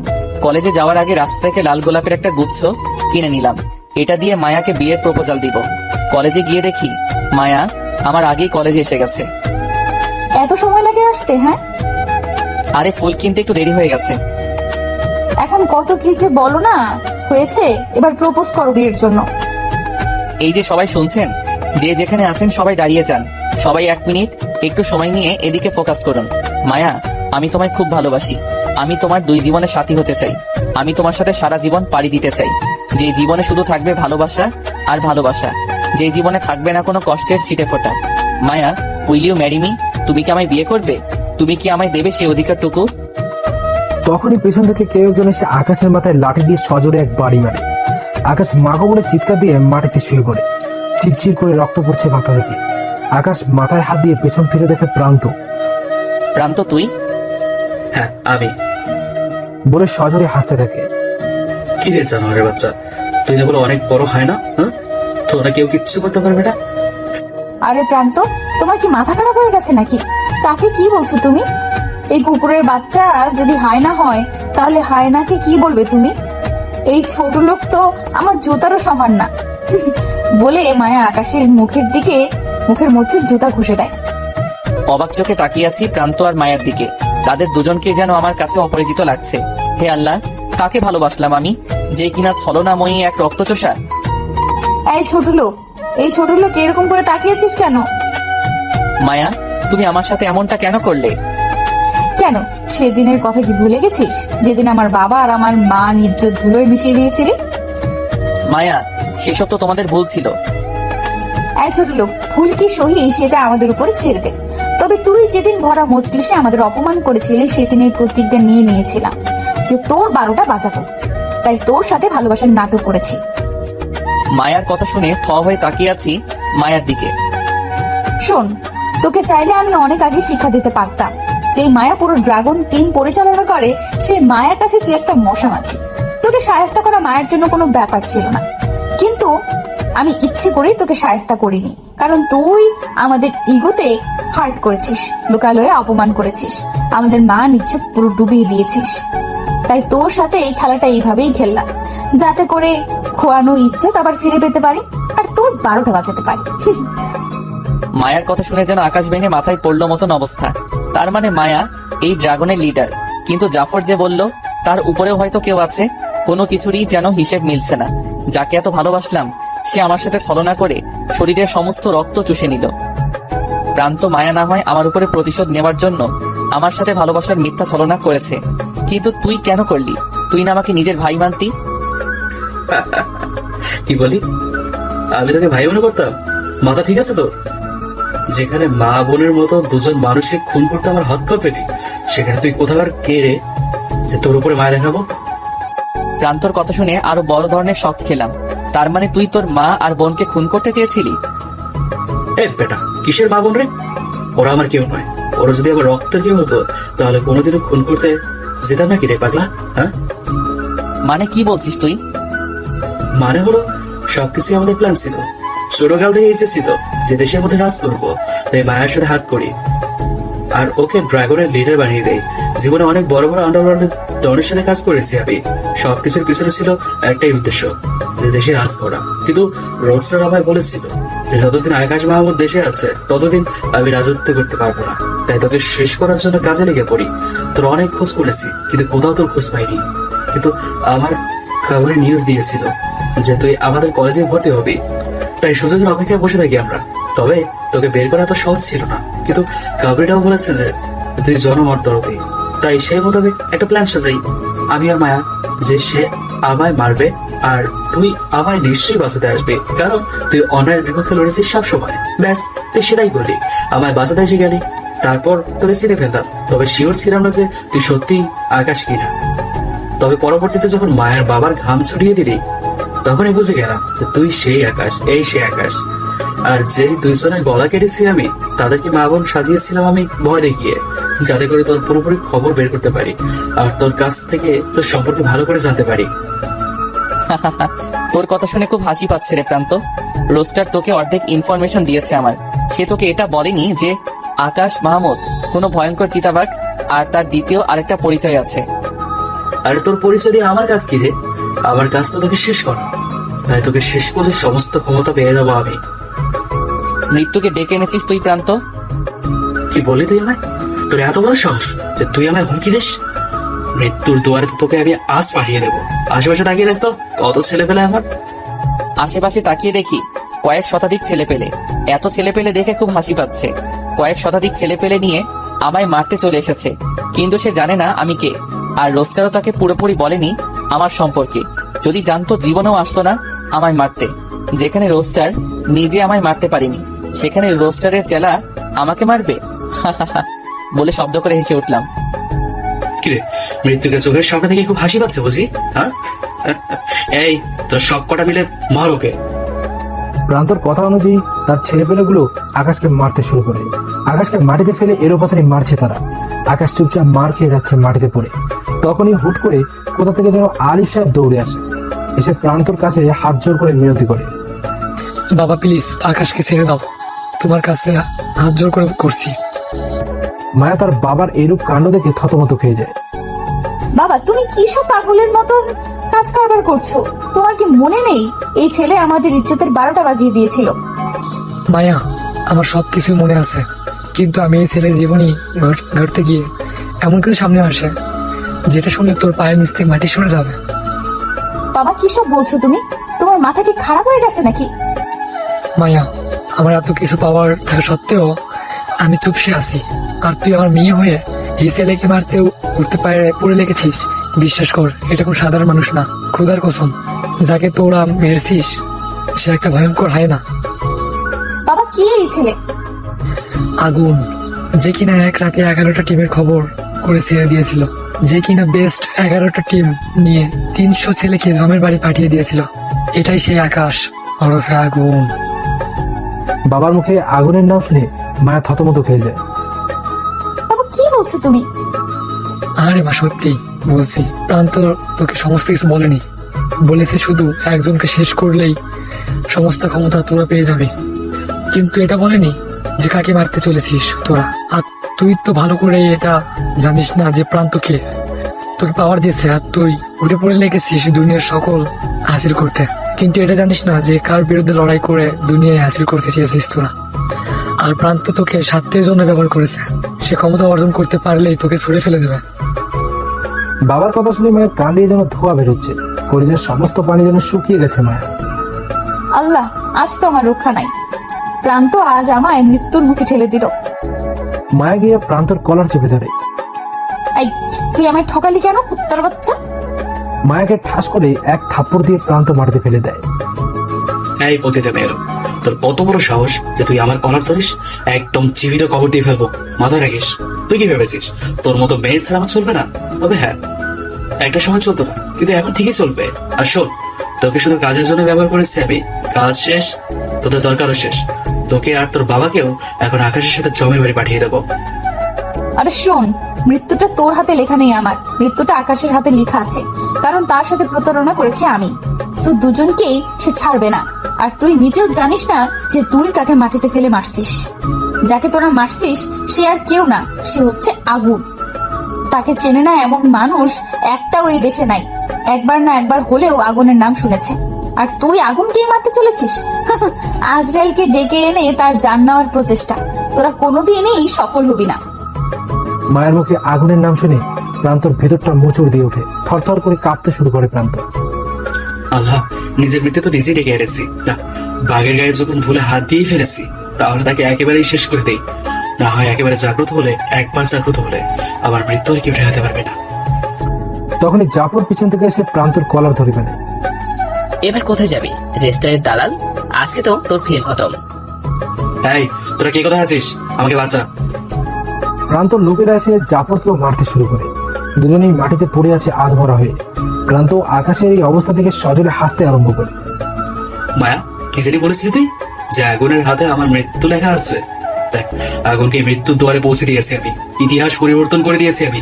এই জীবনের মৃত্যু মানুষের হাতে আজরাইলের মৃত্যু। এবার দেখি দেশের রাজপড়া থেকে আমাকে কে আটকায়। তখনই আকাশ মাটি থেকে উঠে বসে পড়ে। প্রান্ত আকাশকে জীবিত দেখে ভয় পেয়ে যায়। সে ভয়ে কয়েক হাত পিছনে চলে যায়। সে ভাবছে হয়তো আকাশকে মারতে মারতে ওর লোকেরা মেরেই ফেলেছে, কিন্তু সে ভুল ছিল।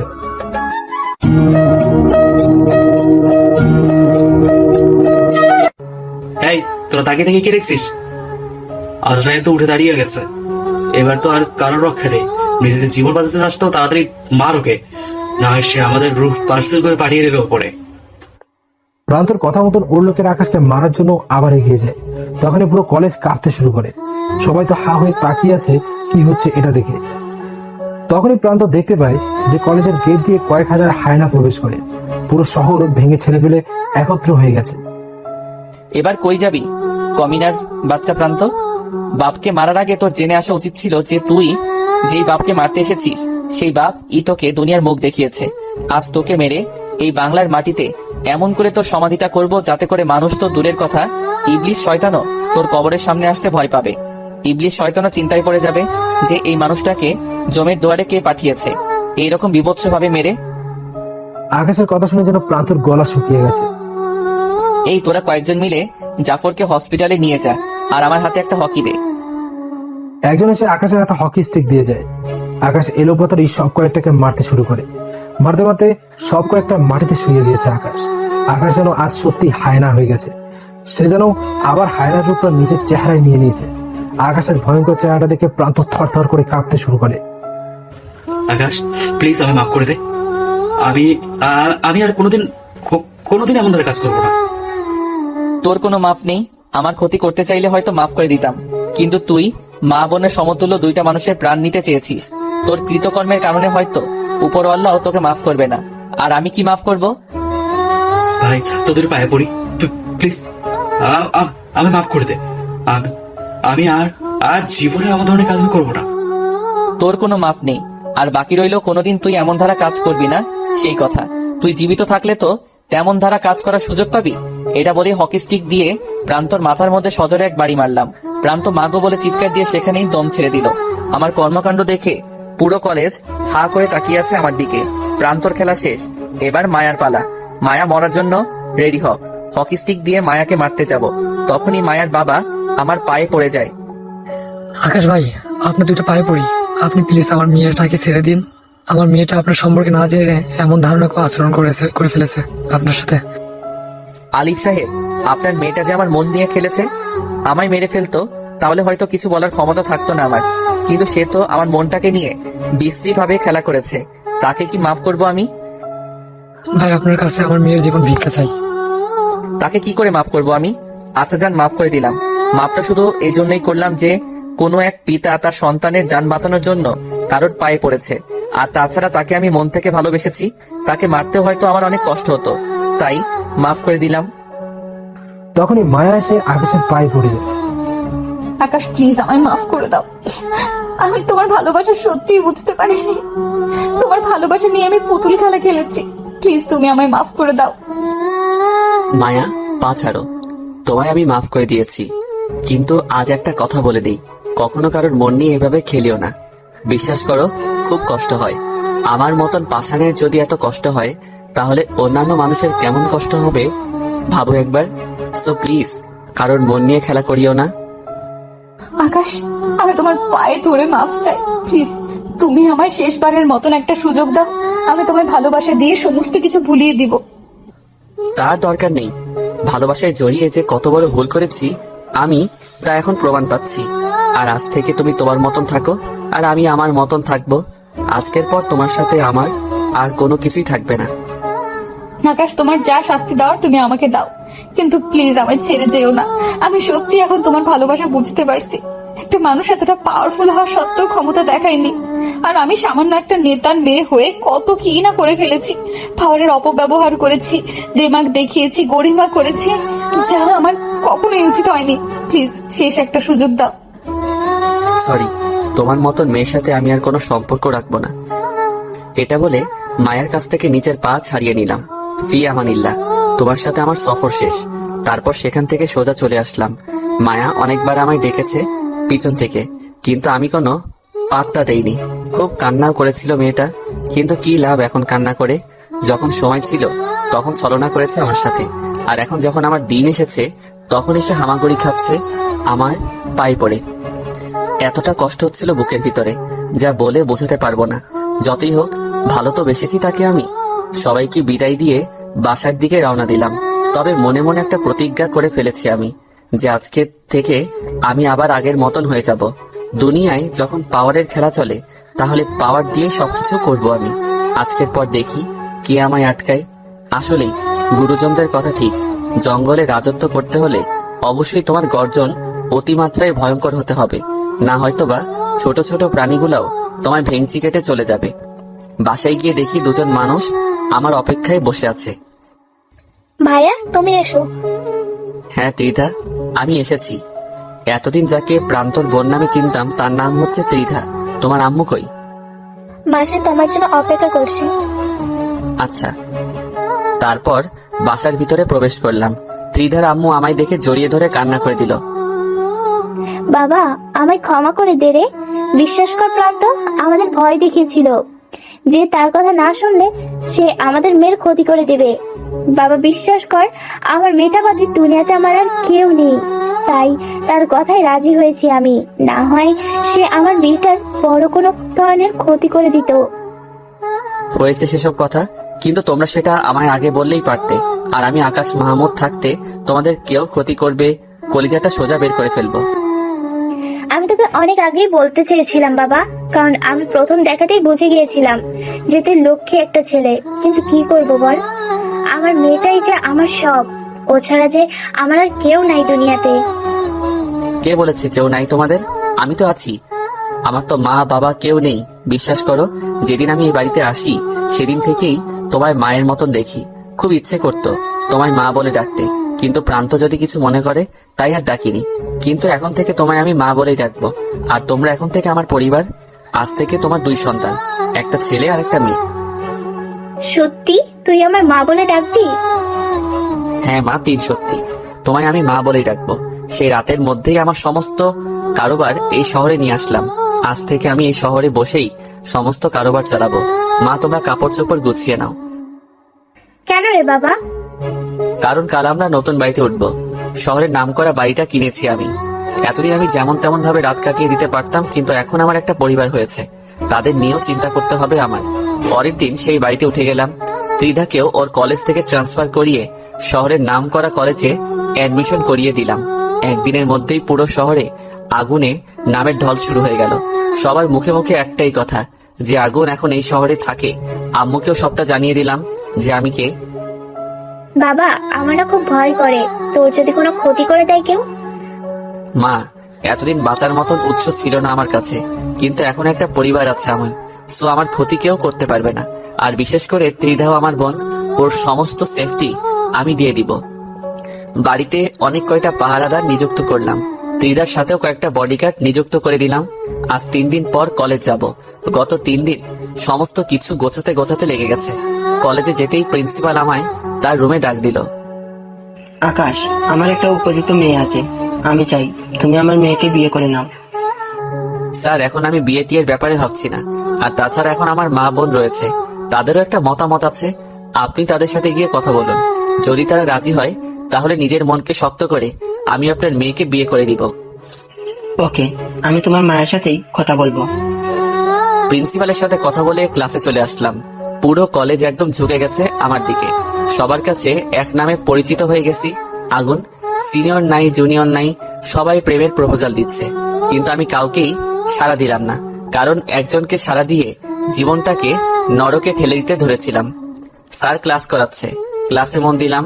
মায়া আজ অন্য টেবিলে বসেছে, আজ আমার পাশে বসেছে ক্লাসের সবচাইতে সুন্দরী মেয়ে আনিকা। মায়া বারবার আমার দিকে ঘুরে ঘুরে তাকাচ্ছে। আমায় কষ্ট দেওয়ার ফল মায়া তুমি পেয়ে যাবে। ক্লাস শেষ করে বের হতে ধরলাম, তখনই মায়া পিছন থেকে এসে আমায় জড়িয়ে ধরে কান্না করে দিল। আকাশ, আমায় একটা বারের জন্য ক্ষমা করে দাও না প্লিজ। মায়া প্লিজ আমায় ছাড়ো, তোমার সাথে আমার আর কোনো কিছু নেই, সো নিজের রাস্তা মাপো। না, আমি তোমায় ছাড়বো না। আমি সত্যিই ভুলছিলাম আকাশ। এখন আমার সামনে সবকিছুই ক্লিয়ার। আমি আর কাউকে চাই না, আমি তোমাকেই চাই। কিন্তু আমার তোমাকে চাই না। প্রিন্সিপাল স্যার তার মেয়ের সাথে আমার বিয়ের কথা পাকা করতে আমার মায়ের কাছে যাবে। আমার মা যদি রাজি হয় তাহলে আমি তাকেই বিয়ে করে নিব। প্লিজ আকাশ, তুমি এমনটা করো না। আমার খুব কষ্ট হবে আকাশ। তোমায় অন্যের সাথে দেখতে পারবো না আমি, বিশ্বাস করো। আজ যখন আনিকা তোমার পাশে বসে তোমার সাথে হাসাহাসি করছিল, তখন আমার খুব কষ্ট হয়েছে। যেমন কর্ম করেছো তেমনটাই ফল পাচ্ছ তুমি। আর তোমার কষ্ট হলে আমি কি করব? একবার তো বললাম, এই যে তোমার সাথে আমার সমস্ত সম্পর্ক শেষ, তো এবার নিজের মতন থাকো বলে ঝাটকা দিয়ে মায়ের কাছ থেকে নিজেকে ছাড়িয়ে নিলাম। তারপর মায়াকে রেখে সেখান থেকে চলে এলাম। হসপিটালের উদ্দেশ্যে রওনা হয়েছি। আজ জাফরকে দেখতে যাব। হসপিটালে গিয়ে জাফরের সাথে দেখা সাক্ষাৎ করে বাসায় চলে এলাম। বাসায় পৌঁছে ফ্রেশ হয়ে নিলাম। তারপর অপেক্ষা করতে লাগলাম ছেলেপেলের জন্য। আমার সব কয়টা পুরনো গাড়ি এখানে নিয়ে আসতে বলেছি ছেলেদেরকে ফোন করে। আম্মু এসে শরবত দিয়ে গেল। সোফায় বসে বসে শরবত খাচ্ছিলাম, তখনই দরজার কলিং বেল বেজে উঠল। হয়তো ছেলেপেলেরা গাড়ি নিয়ে এসেছে আমার। উঠে গিয়ে দরজা খুলে দিলাম। দরজা খুলে যা দেখলাম তাতে তো আমার চোখ সোজা কপালে উঠে গেল। মিনিস্টার সাহেব তার মেয়েকে নিয়ে এসেছে আমার বাড়িতে। মেয়ের সাজগোজ দেখে বুঝতে বাকি রইল না যে কেন এসেছেন মিনিস্টার সাহেব। আকাশ ভাই, কি খবর? এই তো মিনিস্টার সাহেব, আল্লাহ রেখেছে। আপনার কি খবর? আমিও আছি মোটামুটি। রাজনীতির মানে অনেকটা ঝামেলা চলছে, সেসব ঝামেলা কাঁধে বয়ে নিয়ে কি পুরোপুরি ভালো থাকা যায়? রাজনীতির ময়দানটাই এমন মিনিস্টার সাহেব। আচ্ছা আসেন, ভিতরে আসেন। আকাশ ভাই, বাইরে তো সেই দেখে কিনছেন। আরে আর সেই কোথায়? আচ্ছা সেসব বাদ দেন তো, বলেন কেন এসেছেন? আসলে আকাশ ভাই, আমি চাই আমার মেয়েটাকে আপনি বিয়ে করেন। যেটা ভেবেছিলাম সেটাই হয়েছে। আমার ধারণাই সঠিক মিনিস্টার সাহেব। আমি সেসব নিয়ে এখনো ভাবিনি। আর তাছাড়া আমার পরিবারকে গোছাতে আরো অনেকটা সময় লাগবে, ততদিন বিয়ে শাদী করবো না। আকাশ ভাই, আপনি না করেন না প্লিজ। আমার মেয়েটা খুব লক্ষ্মী, আশা করি আপনার সাথে তার জোড়াটা অসাধারণ হবে। মিনিস্টার সাহেব, আমি এখন বিয়ে করব না। তবে হ্যাঁ, বাসায় আমার মা বোন আছে, তারা যদি রাজি হয় তাহলে আমি আপনার মেয়েকে বিয়ে করব। আপনি আমার মায়ের সাথে কথা বলেন, আমি ডাক দিচ্ছি। একটু পর আম্মু আসলো অন্য রুম থেকে। আসলে আমি আপনার ছেলের সাথে আমার মেয়ের বিয়ে দিতে যাচ্ছিলাম, কিন্তু আপনার ছেলে তো সোজা না করে দিল। তবে হ্যাঁ, আপনি যদি রাজি থাকেন তাহলে নাকি আপনার ছেলে বিয়ের ব্যাপারে ভাববেন। মিনিস্টার সাহেবের মুখে এমন কথা শুনে আম্মু আমার দিকে হা করে তাকিয়ে আছে। আকাশ, ওই রুমে আয় তো বাবা, তোর সাথে একটু কথা আছে। হ্যাঁ মা, এবার বলো। বাবা দেখ, জীবনটা তোর, তাই ডিসিশনটাও তোর। তোর উপরে আমি কোনো ডিসিশন নিব না। আর তাছাড়া কপাল গুনে তোর মতন ছেলে পেয়েছি, কিন্তু তারপরেও তোর উপরে তো আমি চাপিয়ে দিতে পারি না। আর আমার তো তোর জীবন নিয়ে কথা বলার কোনো রাইট নাই। মা, তুমি হয়তো এখন আমাকে ছেলের নজরে দেখতে পারোনি। না রে বাবা, এমন কিছুই না। আমি জানি মা। আসলে দেখো মা, আমি মায়াকে লাভ করতাম। সে আমার সাথে চিট করেছে, কিন্তু মনের মধ্যে তার জন্য জায়গাটা এখনো রয়ে গেছে। তার উপরে অনেকেই বিয়ের কথা বলছে, কিন্তু আমার এসবে কোনো মতামত নেই। আর অনেক কষ্টের বিনিময়ে মা বোনকে পেয়েছি, তাদের পরিপূর্ণ সুখ দিয়ে নিজের কথা ভাববো। আর তাছাড়া তুমি মা, তুমি চাইলে যে কোনো সিদ্ধান্ত নিতে পারো, তোমার সিদ্ধান্ত নিয়ে আমার কোনো আপত্তি নাই। আকাশের কথা শুনে আকাশের মায়ের চোখ দিয়ে টুপটুপ করে পানি পড়া শুরু করে। বাবা, জানি না তুই কার গর্ভের সন্তান, তবে এটা বলবো তুই দুনিয়ার শ্রেষ্ঠ সন্তান। আর তুই আমার ছেলে, তোকে পেয়ে জীবনের সবচেয়ে বড় পাওয়াটা আমি পেয়েছি। আরে মা, তুমি কান্না করছো কেন? আমি তোমার সন্তান, তোমারই থাকবো। নিজের হাতে মায়ের চোখের পানিগুলো মুছে দিলাম। আম্মু, এবার কি ডিসিশন নিবে বা নিলে সেটা গিয়ে মিনিস্টার সাহেবকে জানাও। চল তুই। মিস্টার সাহেব, আসলে দেখেন, আমি আমার ছেলের বিয়েটি নিয়ে এখনো ভাবিনি। আমার ছেলের বিয়ে আমি এখন দিব না, আরো কিছুটা সময় যাক, তারপর না হয় ওর জন্য বৌমা খুঁজবো। তবে হ্যাঁ, বৌমা খুঁজলে আপনার মেয়েটাকে আমার ছেলের জন্য পারফেক্ট কিনা সেটা তখন ভেবে দেখবো। আমার মেয়ের সাথে আকাশের বিয়ে দিলে খুব খুশি হতাম, তবে সমস্যা নেই, আপনারা সময় নিন, পরে না হয়ে জানাবেন। জি, আমি সেটাই বলছি। মিনিস্টার সাহেব চলে গেল। আমি আম্মুকে জড়িয়ে ধরে বসে আছি। বাবা, টেনশন করিস না, আমি জানি তোর ভিতরে কি চলছে। তুই কিছুটা দিন সময় নে, পরে না হয় তোর বিয়ের ব্যাপারটা নিয়ে ফোকাস করিস। হ্যাঁ মা, সেটাই করব। দেখি মন মানসিকতা কতদূর কি হয়। তবে এখনো মায়ের জন্য ভালোবাসা ভিতরে পুষে রেখেছি, সেটা হয়তো কোনোদিন মন থেকে যাবে না। যাওয়ার দরকারও নেই, যা আছে মনে থাক, পরে সময়টা সময় দেখা যাবে। আম্মু আমায় ভরসা দিচ্ছিল, তখনই ছেলেপেলেরা আমার গাড়ি নিয়ে আসে।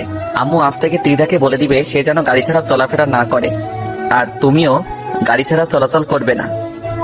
আচ্ছা। আম্মু কাজ করছে, আমি আমার রুমে শুয়ে আছি। মায়ার কথা খুব মনে পড়ছিল। না, ওকে আমি যতই ভালোবাসি না কেন, কিন্তু ওকে আমি কখনোই মাফ করব না। কি থেকে যে কি হয়ে গেল তা ভাবতেও কলিজা মোচড় দিয়ে ওঠে। আজ আমার ভিতরে রক্তক্ষরণ হচ্ছে। সেই রক্তক্ষরণ যে করেছে তাকে আমি কোনো দিনও মাফ করব না। আর তার আসল গোড়া যে, তাকে তো আমি ছাড়বই না। রোস্টারের কারণে এসব কিছু হয়েছে, তো তাকেই জমের বাড়ি পাঠাবো। জাদুঘরকে ফোন লাগালাম। আকাশ ভাই, কি হালচাল বলেন? হালচাল আর কি বলবো, তবে একটা উপকার করতে হবে আমার, তাহলে হয়তো পুরোপুরি ভালো হবে হালচাল আমার। কি উপকার ভাই? রোস্টারের সাথে তো তোমার ভালো খাতির, তাকে তোমার দেশে আনতে হবে, তার রক্ত পান করব আমি। ভাই, তার আগে আপনাকে কিছু বলার আছে। হ্যাঁ বলো।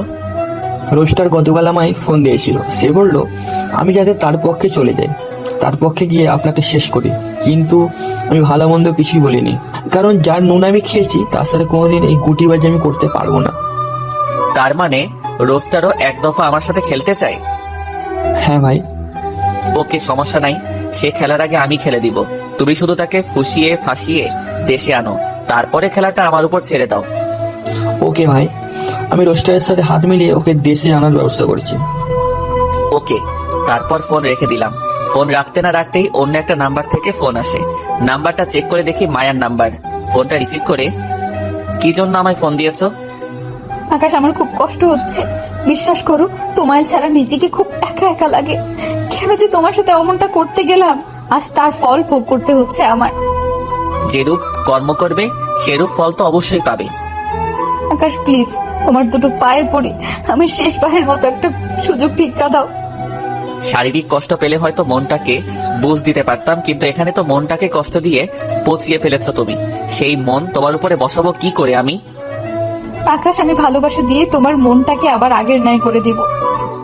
তার আর কোনো দরকার নেই। আপাতত যেমন আছি তেমনটাই থাকতে চাই আমি।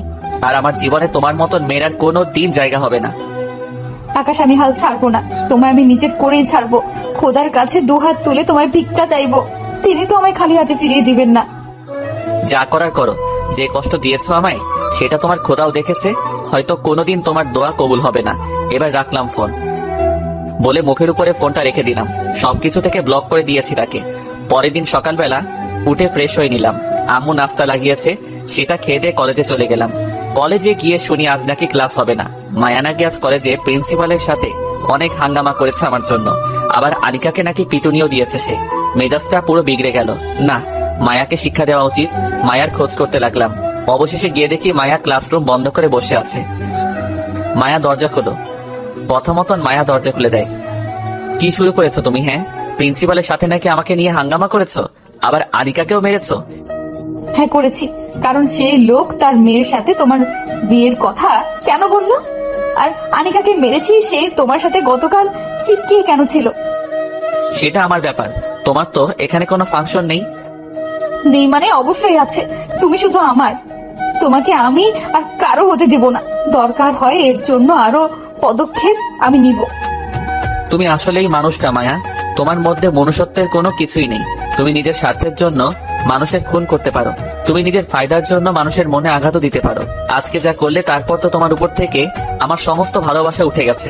যদিও মনে মনে কিছুটা ভালোবাসতাম, আজ সেটাও নেই। আকাশ প্লিজ, তুমি এমনটা করো না, আমি সত্যি মরে যাব। তোমার জন্যই তো এমনটা করেছি। যাও মরে যাও, তাও তোমায় আমি কোনোদিন গ্রহণ করব না। মায়া আকাশের এইরূপ কথা শুনে কান্না করতে করতে সেখান থেকে চলে যায়।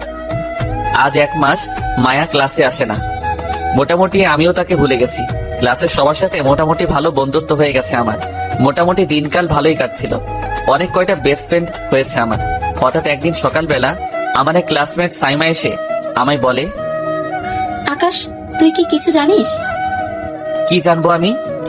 মায়া আজ 41 দিন ধরে হসপিটালে সে মৃত্যুর সাথে পাঞ্জা লড়ছে। তোর সাথে সেদিন কথা বলে যাওয়ার পর নাকি সে খাওয়া দাওয়া একদম ছেড়ে দিয়েছিল। বাসার কারোর সাথেই নাকি কথা বলতো না, একা একা থাকতো। হুট করে একদিন রাতের বেলা নাকি সুইসাইড করে বসে। সাইমার মুখ থেকে এমন ধরনের কথা শুনে পায়ের নিচ থেকে যেন মাটি সরে গেল আমার। আমি জানি মায়া আমার জন্য এমন করেছে। যত যাই হোক, ভালো তো বাসি তাকে। কলিজায় এক ভয়ঙ্কর রকমের মোচড় দিল। সাথে সাথে বুকে হাত দিয়ে মাটিতে বসে পড়লাম। মনে হচ্ছে যেন কলিজাটা কেউ লবণ দিয়ে কাঁচা চিবিয়ে খাচ্ছে। আকাশ প্লিজ ভেঙে পড়িস না। সাইমা, আমায় প্লিজ হসপিটালে নিয়ে চল তো। ওকে চল। সাইমার সাথে হসপিটালে চলে গেলাম। হসপিটালে গিয়ে দেখি আলিফ সাহেব কেবিনের সামনে বসে বসে ঝিমাচ্ছে। বুঝতে বাকি রইল না যে সামনের কেবিনে মায়াকে রাখা হয়েছে। কোনো কথা না বলে সোজা কেবিনে ঢুকে গেলাম। কেবিনে ঢুকে দেখি মায়া শুয়ে আছে, আর তার মুখে মাস্ক লাগানো। মায়ার এই অবস্থা দেখে ভিতরটা যেন ফেটে যাচ্ছিল। এখন আমার কি করা উচিত তা আমি জানি না। তবে হ্যাঁ, মায়াকে আমি কোনোদিন গ্রহণ করব না। তবে তার এই অবস্থার জন্য আমি দায়ী, কিন্তু দায়ীটা তার জন্যই হতে হয়েছে আমাকে। এসব ভাবছিলাম তখনই মায়া আমায় হাতের ইশারায় ডাক দিল। ধীরে ধীরে মায়ার কাছে গেলাম। মায়া তুমি এমনটা কেন করলে? কোনো উত্তর নাই। মায়া তুমি এমনটা কেন করলে? তখনই সে কান্না করে দিল। মায়া এসব পাগলামো কেন করতে গেলে তুমি? মায়া হাতের ইশারায় আকাশকে মুখের মাস্কটা খুলে দিতে বলল। মেয়েটার চেহারা কেমন যেন ফ্যাকাশে হয়ে গেছে। আকাশ আমায় একটা বুকে টেনে নেবে, খুব কষ্ট হচ্ছে আমার। মায়া আমি পাষাণ নই, কিন্তু বিশ্বাস করো এই বুকে তোমার জন্য আর জায়গা নেই। প্লিজ একটা বার বুকে নাও না। মায়া আমায় ক্ষমা করো তুমি, আমি তোমায় বুকে নিতে পারবো না। আর তুমি এটা বলো যে তুমি এমনটা কেন করলে? তুমি তো বলেছিলে মরে গেলেও তুমি আমায় গ্রহণ করবে না, তাই মরতে চাইলাম। কিন্তু তোমায় ছাড়া আমার খুব কষ্ট হয়। তুমি যখন অন্য মেয়েদের সাথে কথা বলো তখন মনে হয় যেন আমার কলিজা ছিঁড়ে যাবে। বিশ্বাস করো আমি আর সহ্য করতে পারছিলাম না, তাই মৃত্যুকে বেছে নিয়েছি। মায়া পাগলামন লিমিট ক্রস করে ফেলেছো তুমি। মরে যাওয়ায় সবকিছু সমাধান না, দুনিয়ায় থেকে কিছু করার ট্রাই করো। হ্যাঁ আমি বেঁচে থাকতে চাই, কিন্তু তোমায় নিয়ে। তুমি বলো তুমি আমায় ছেড়ে যাবে না, সারা জীবন তুমি আমার হয়ে থাকবে। না হয় কিন্তু কখন কি ঘটিয়ে ফেলবো তা আমি নিজেও জানি না। মায়ার কথা শুনে বুকটা ধুক ধুক করছে। মেয়েটা যদি সত্যি কিছু করে বসে, একে তো অসুস্থ, দ্বিতীয়ত যে হারে পাগলামো করছে, আল্লাহ জানে কখন কি ঘটিয়ে বসে। না, তার থেকে ভালো মেয়েটাকে আশ্বাস দেই, তবে সত্যিকারত্বে না। সে সুস্থ হওয়া পর্যন্ত তার পাশে থাকবো। পরে আমি আমার মতন করে সাইড কেটে যাব। আর যাওয়ার আগে এমন কিছু কন্ডিশন দিয়ে যাব, সে আর জীবন নেও এসব করার কথা চিন্তা মাথায় আনবে না। আচ্ছা যাও, তোমায় ছেড়ে যাব না। এটা বলা মাত্রই মায়া আমার হাত শক্ত করে চেপে ধরলো। আমি এখন সত্যি সুস্থ হয়ে যাব দেখিও, কারণ আমার বেঁচে থাকার উৎস আমি পেয়ে গেছি। সপ্তাহ 10 দিনের মধ্যে মায়া সুস্থ হয়ে উঠলো।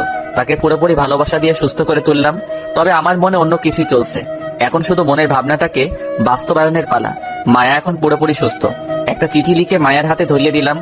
মায়া, আমি যাওয়ার পর এটা তুমি খুলবে। আচ্ছা। আমি চলে এলাম। অনৈকে আকাশ যাওয়ার পর মায়া চিঠিটা খুলে। মায়া, আমায় ক্ষমা করে দাও। আমি তোমায় দ্বিতীয়বার আর গ্রহণ করতে পারবো না, কারণ তোমাকে নিয়ে আমার ভিতর থেকে সমস্ত ভালোবাসা মরে গেছে। বিন্দু পরিমাণ ভালোবাসা নেই তোমাকে নিয়ে আমার মনে। অনেক ট্রাই করেছি তোমার সাথে মানিয়ে নেওয়ার, কিন্তু তোমার সেই দিনের কৃতকর্মগুলো চোখের সামনে ভেসে উঠে শুধু আমার। আর এতদিন তোমায় সুস্থ করার জন্য ভালোবাসা নাটক করেছি। এখন তুমি পুরোপুরি সুস্থ, আমার দায়িত্ব এই পর্যন্তই ছিল। এবার আমি চললাম।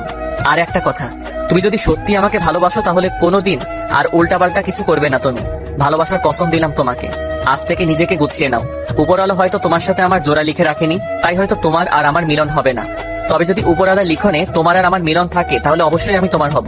মাফ করে দিও আমায়। এতদিন তোমার সাথে মিথ্যে নাটক করার জন্য আমি চলে যাচ্ছি অনেক দূরে। হয়তোবা আর কোনোদিন তোমার সাথে আমার দেখা হবে না। তুমি নিজের খেয়াল রেখো মায়া। খোদা হাফেজ। আকাশের চিঠি পড়ে যেন মাথা ভো ভো করে ঘুরতে থাকে। না আকাশ, তুমি এমনটা করতে পারো না আমার সাথে। আমি তোমায় খুব ভালোবাসি আকাশ, প্লিজ এভাবে ফেলে রেখে চলে যেও না। মায়া আবার কান্নায় ভেঙে পড়ে। তখন আকাশের কথা মনে পড়ে। না, সে আমায় ভালো থাকতে বলে গেছে। আজ থেকে আমি ভালোই থাকবো, আর কখনো কাঁদবো না। কলেজের তোর জন্য। যা, তুই ভালো থাক। তবে আজ আমি প্রতিজ্ঞা করে নিলাম, হলে হব তোর, না হয় হব না আর কারোর। মায়া আবার কান্নায় ভেঙে পড়ে। তখনই আকাশের কথা মনে হয়।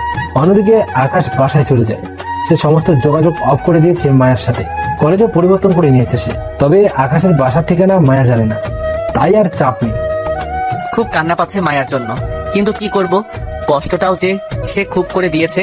বুকের ভিতরে এক ধরনের একটা চাপা কষ্ট অনুভব হচ্ছে। মনে মনে ঠিক করে নিলাম, আজকের পর আমি আর কোনো দিন কোনো মেয়েকে গ্রহণ করব না। কষ্টের শুরুটা যখন মেয়ের কারণে হয়েছে, তো এই জীবনে কোনো দিন আমি আর মেয়ে জাতিকে গ্রহণ করব না। সারা জীবন সিঙ্গেল থাকবো, বিয়েও করব না। সোফায় শুয়ে শুয়ে চোখের জল ঝরাচ্ছিলাম, তখনই জাদুঘর ফোন দেয়। আকাশ ভাই, রোস্টার দেশে আসছে আজ রাতের ফ্লাইটে। আপনি রেডি হয়ে থাকেন তার রক্ত খাওয়ার জন্য। হ্যাঁ, আমি রেডি। মনে যত হিংস্রতা আছে সব আমি রোস্টারের উপরে প্রয়োগ করব। রাতের বেলায় রোস্টার দেশে আসে। আকাশ তো পুরোপুরি রেডি। সে আকাশকে শেষ করে দেশের রাজত্ব করবে। কিন্তু হায়নাটা সে তার শিকার করার জন্য অপেক্ষা করে বসে আছে। সেই খবর রোস্টার জেনে গেছে। জাদুঘর ফোন করে বলল যে রোস্টার দেশের মাটিতে পা রেখেছে। ভিতরের হিংস্র পশুটা জাগ্রত হয়ে গেল। ছেলে পেলে নিয়ে রোস্টারের আড্ডায় চলে গেলাম। আজ রোস্টারের শেষ দিন। সে ভেবেছে হয়তো আমি জানবো না যে সে দেশে এসেছে আমায় মারার জন্য। কিছু সংখ্যক এক্সপার্ট নিয়ে এসে আমায় মেরে দিয়ে চলে যাবে, কিন্তু আমি যে তার কবর খুঁড়ে রেখেছি সেটা হয়তো সে জানে না। এই তোরা এদিকে আয়। হায়নার টিমটাকে ডেকে আনলাম। ভিতরে গিয়ে সব কয়টা রক্ত মাংস চুষে খেয়ে ফেলবি, খালি রোস্টার বাদে। সময় 10 মিনিট। 10 মিনিট পর ভিতরে গিয়ে যেন রোস্টারকে চেয়ারের সাথে বাধা দেখতে পাই। ওকে ভাই। হায়নাগুলো ভেতরে ঢুকে গেল। 5 মিনিটের মাথায় তারা বেরিয়ে আসলো। ভাই, আপনি শুধু রক্ত খাওয়ার জন্য বলেছিলেন, কিন্তু আমরা তাদের হাড্ডি পর্যন্ত ছাড়িনি। সেটা স্বাদও নিয়ে এসেছি। রোস্টার কই? চেয়ারের সাথে বাঁধা। ভিতরে চলে গেলাম, হাতে একটা চাইনিজ কুড়াল। आज रोस्टरे रोस्ट बनाबो। किरे कामिना, मुझे मारने के लिए आया था? भाई मुझे माफ कर दे। चाइनीज कुड़ालटा दिए सोजा तलपेटे कोप मेरे दिलाम। ये ले, माफ की पहला राउंड, अब माफ की आखिरी राउंड होगा बोलेई गलार रग नामिয়ে দিলাম। তারপর সেখান থেকে বেরিয়ে আসলাম। রোস্টারের খেল খতম। ছেলে পেলে দিয়ে সব কয়টার লাশ নদীতে ভাসিয়ে দিলাম। বাসায় এসে হাত মুখ ধুয়ে শুয়ে পড়েছি। আম্মুরা সবাই ঘুম। শুয়ে শুয়ে ভাবছি, যা আমার জীবন নিয়ে যে ছিনিমিনি খেলেছিল তাকে তো শেষ করে দিলাম, এবার হয়তো শান্তি মতন থাকতে পারবো। কিন্তু না, আমি ভুল। পথের কাঁটাকে সরিয়ে দিলেও মায়াকে নিজের মন থেকে সরাতে পারছিলাম না। দেখতে দেখতে 4 বছর হয়ে গেল, এখনো মায়া নামক মানুষটার ভালোবাসাকে মনে সঁপে রেখেছি। হাজার চেষ্টা করেও সরাতে পারলাম না। অন্য কলেজ থেকে পড়ালেখা শেষ করে নিজের বিজনেস শুরু করলাম। মোটামুটি সাকসেসফুল মানুষ আমি এখন। নিজের জীবনের অ্যাচিভমেন্ট অর্জন করে নিয়েছি। তারপরেও কোথাও না কোথাও যেন মনের মধ্যে একটা শূন্যতা অনুভব করতাম। তবুও মানিয়ে নিয়েছি নিজেকে। একদিন সকালবেলায় নাস্তা করছিলাম, তখনই আম্মু এসে চেঁচামেচি লাগিয়ে দিল। আজ কতদিন ধরে বলছি তোকে বিয়ে করে নিতে, কিন্তু তোর কোনো কথা গায়ে লাগে না। আর কতদিন এভাবে একা একা থাকবি তুই? হ্যাঁ মা, আমি বিয়ে করব না। সেটা বললে তো আর হচ্ছে না। অনেক শুনেছি তোর কথা। তোকে এটাও বলেছি যে নিজের পছন্দের মেয়ে থাকলে জানাতে, কিন্তু না, তুই তো বিয়েই করবি না। তবে এবার আমি আর থামবো না, তোকে আমি বিয়ে করেই ছাড়বো। আমি আজ মেয়ে দেখে এসেছি, আমার বান্ধবীর মেয়ে, অনেক পর্দাশীল আর লক্ষ্মী একটা মেয়ে। তুই নিজেকে তৈরি কর বিয়ে করার জন্য। মা, বিয়েটা কি করতেই হবে? না করলে হয় না? না, তোর এবার বিয়ে করতেই হবে। এবার তোকে আমি বিয়ে করেই দম নিব। মায়ের জেদের কাছে আর পেরে উঠলাম না। তবে বিশ্বাস, এই মন দিয়ে আর কাউকে ভালোবাসতে পারবো না। ভালোটা আমি একজনকে বেসেছি, সে হচ্ছে মায়া। আর তাকে সারা জীবন আমি ভালোবাসবো। আম্মু যতই জোর করে বিয়ে দিক, তবে ভালোটা আমি মায়াকেই বাসবো। ওকে, তোমাদের যা ভালো মনে হয় করো, আমার আর কিছু বলার নেই। তুই মেয়েকে দেখবি না? না, আমার দেখার প্রয়োজন নেই, তোমরা দেখেছো তাতেই হয়েছে। 1 সপ্তাহ পর আমার বিয়ে ঠিক হয়। মনে পাথর চাপা দিয়ে আম্মুর ঠিক করা মেয়েকে বিয়ে করে নিলাম। অনেকটা কেঁদেছি বিয়ের দিন। যেখানে বিয়ের কথা শুনে মেয়েরা কাঁদে, সেখানে আমি ছেলে হয়ে কেঁদেছি। শত কষ্টের ভিড়ে বিয়েটা করে নিলাম। বাসর ঘরের সামনে দাঁড়িয়ে আছি, আম্মু এসে জোর করে ভিতরে ঢুকিয়ে দিল। বাসর ঘরে ঢুকে দেখি একটা মেয়ে ঘুমটা মুড়ি দিয়ে বসে আছে মাথায়। আমি ধীর গতিতে হেঁটে খাটে গিয়ে বসলাম। অনেকক্ষণ চুপ করেছিলাম, দেখি মেয়েটা কিছু বলে কিনা, কিন্তু না, মেয়েটা চুপচাপ বসে আসে। তাই নিজে শুরু করলাম, দেখেন আমি একটা মেয়েকে অনেক ভালোবাসি, আপনাকে কখনো ভালোবাসতে পারবো না আমি। আমার মনে শুধু সেই মেয়েটাই রয়েছে, সেই জায়গা আর কেউ নিতে পারবে না। তখনই মেয়েটা মুখ থেকে ঘোমটা সরিয়ে লাফ দিয়ে আমার বুকের উপরে উঠে বসলো। এই কুত্তা, কি বললি তুই? তুই অন্য মেয়েকে ভালোবাসিস? হ্যাঁ মায়া, তুমি? মায়াকে দেখে 1000 ভোল্টের একটা শক খেলাম। মায়া, তুমি এখানে কি করছো? কি করছি মানে? আমি তো তোর বউ। আম্মু তো বললো তিনার কোনো বান্ধবীর মেয়ের সাথে আমার বিয়ে ঠিক করেছে। আমি সেই মেয়ে। তুমি সেই মেয়ে হলে আম্মু যে বললো মেয়ে পর্দা করে, তো আমি কি করি? হ্যাঁ, সেদিন তুমি চলে আসার পর থেকে আজ পর্যন্ত কোনো বেগানা পুরুষ আমার চেহারা দেখেনি। পুরোপুরি আড়াল করে ফেলেছি নিজেকে। সেদিন প্রতিজ্ঞা করেছিলাম যে হলে হব তোর, না হয়তো বা কারোরই না। আর আমার ভরসা ছিল যে আল্লাহ আমায় কখনো খালি হাতে ফেরাবে না। 4 বছরে কয়েক লক্ষ বার খোদার কাছে তোমায় চেয়েছি, তো খোদা আমায় নিরাশ করবে কেন? মায়া, আমার না বিশ্বাস হচ্ছে না। সত্যি, একে তো তোমায় আমি বিয়ে করেছি, দ্বিতীয়ত তোমার এই পরিবর্তন। সবটার পেছনেই তোমার অবদান রয়েছে। সেদিন তুমি ছেড়ে না এলে হয়তো আমি সেই মায়েই রয়ে যেতাম, কিন্তু না, তুমি ছেড়ে আসায় আল্লাহকে আমি চিনেছি। ধন্যবাদ তোমাকে। আর একটা কথা, আমায় কি এখনো তোমার গ্রহণ করতে অসুবিধা হবে? না, কখনোই না, বলে ঠুস করে টান দিয়ে মায়াকে নিজের বুকে নিয়ে নিলাম। মায়া, তোমায় নিয়ে আর একটা অভিযোগও আমার মনে নাই, কারণ তোমার এই পরিবর্তন আমার ভিতরের রক্তক্ষরণটাকে দূর করে দিয়েছে। আমার এমন মায়াকে দরকার ছিল। হয়েছে, বাদ দাও এখন সব পুরনো কথা, নতুন করে শুরু করব আমরা। আচ্ছা, বাদ দিলাম, কিন্তু একটা কথা বলো তো, আম্মু আমায় ওনার বান্ধবীর মেয়ের কথা কেন বললো? কারণ এটা আমাদের প্ল্যান ছিল। তুমি কি ভেবেছো তুমি আমায় ছেড়ে চলে আসবা আর আমি তোমার খোঁজ নেবো না? সেটা ভেবে থাকলে একদম ভুল করেছো। তুমি ছেড়ে আসার পর তোমার আম্মুর সাথে আমি যোগাযোগ করি, তারপর তিনি আমায় একটা রাস্তা দেখিয়ে দেয়। আমি সেই মোতাবেক আমল করি, নিজেকে পরিবর্তন করে ফেলি। আমি চাইলে তোমার সামনে আসতে পারতাম, কিন্তু তুমিও আমার জন্য বেগানা পুরুষ ছিলে, তাই আর সামনে আসেনি। নিজেকে কন্ট্রোল করে রেখেছি, তবে শেষমেশ তোমায় নিজের করেই পেয়েছি। এখন যত খুশি তোমায় আমি দেখতে পাবো। মায়ার কথা শুনে নিজের নামটাই যেন ভেঙে মাথায় পড়লো মতন অবস্থা। বাপরে বাপ, তুমি মেয়ে না অন্য কিছু? আমি তোমার বউ। মায়াকে নতুন রূপে পেয়ে কি যে খুশি লাগছে, তো কাউকে বলে বোঝাতে পারবো না। খুশিতে মায়ার ঠোঁটে চুমু বসিয়ে দিলাম। এই কি করছো? কি করছি আবার? আদর করছি। না, এখন কোনো আদর সাদর চলবে না। যাও, কি ওযু করে আসো, দুজনে একসাথে মিলে নামাজ পড়বো, পরে যা ইচ্ছে হয় করিও। সত্যি তো? যে নামাজ শেষ করে যা ইচ্ছে হয় করবো? খুশিতে এক লাফ দিয়ে ওযু করতে চলে গেলাম। ওযু করে এসে দুজনে মিলে নামাজ পড়ে নিলাম। পরে পরে আর কি, পরে বহু কিছু যা আমি বলতে পারবো না, আমার লজ্জা লাগে। আর পাঠকগুলোও সেই মার্কা, গল্পের সবকিছু শুনতে চাই। একটু শরম লজ্জা যদি থাকতো। যান, ভাঙেন সব কয়টা, আপনাদের লজ্জা না করলেও আমার করতেছে। সমাপ্তি।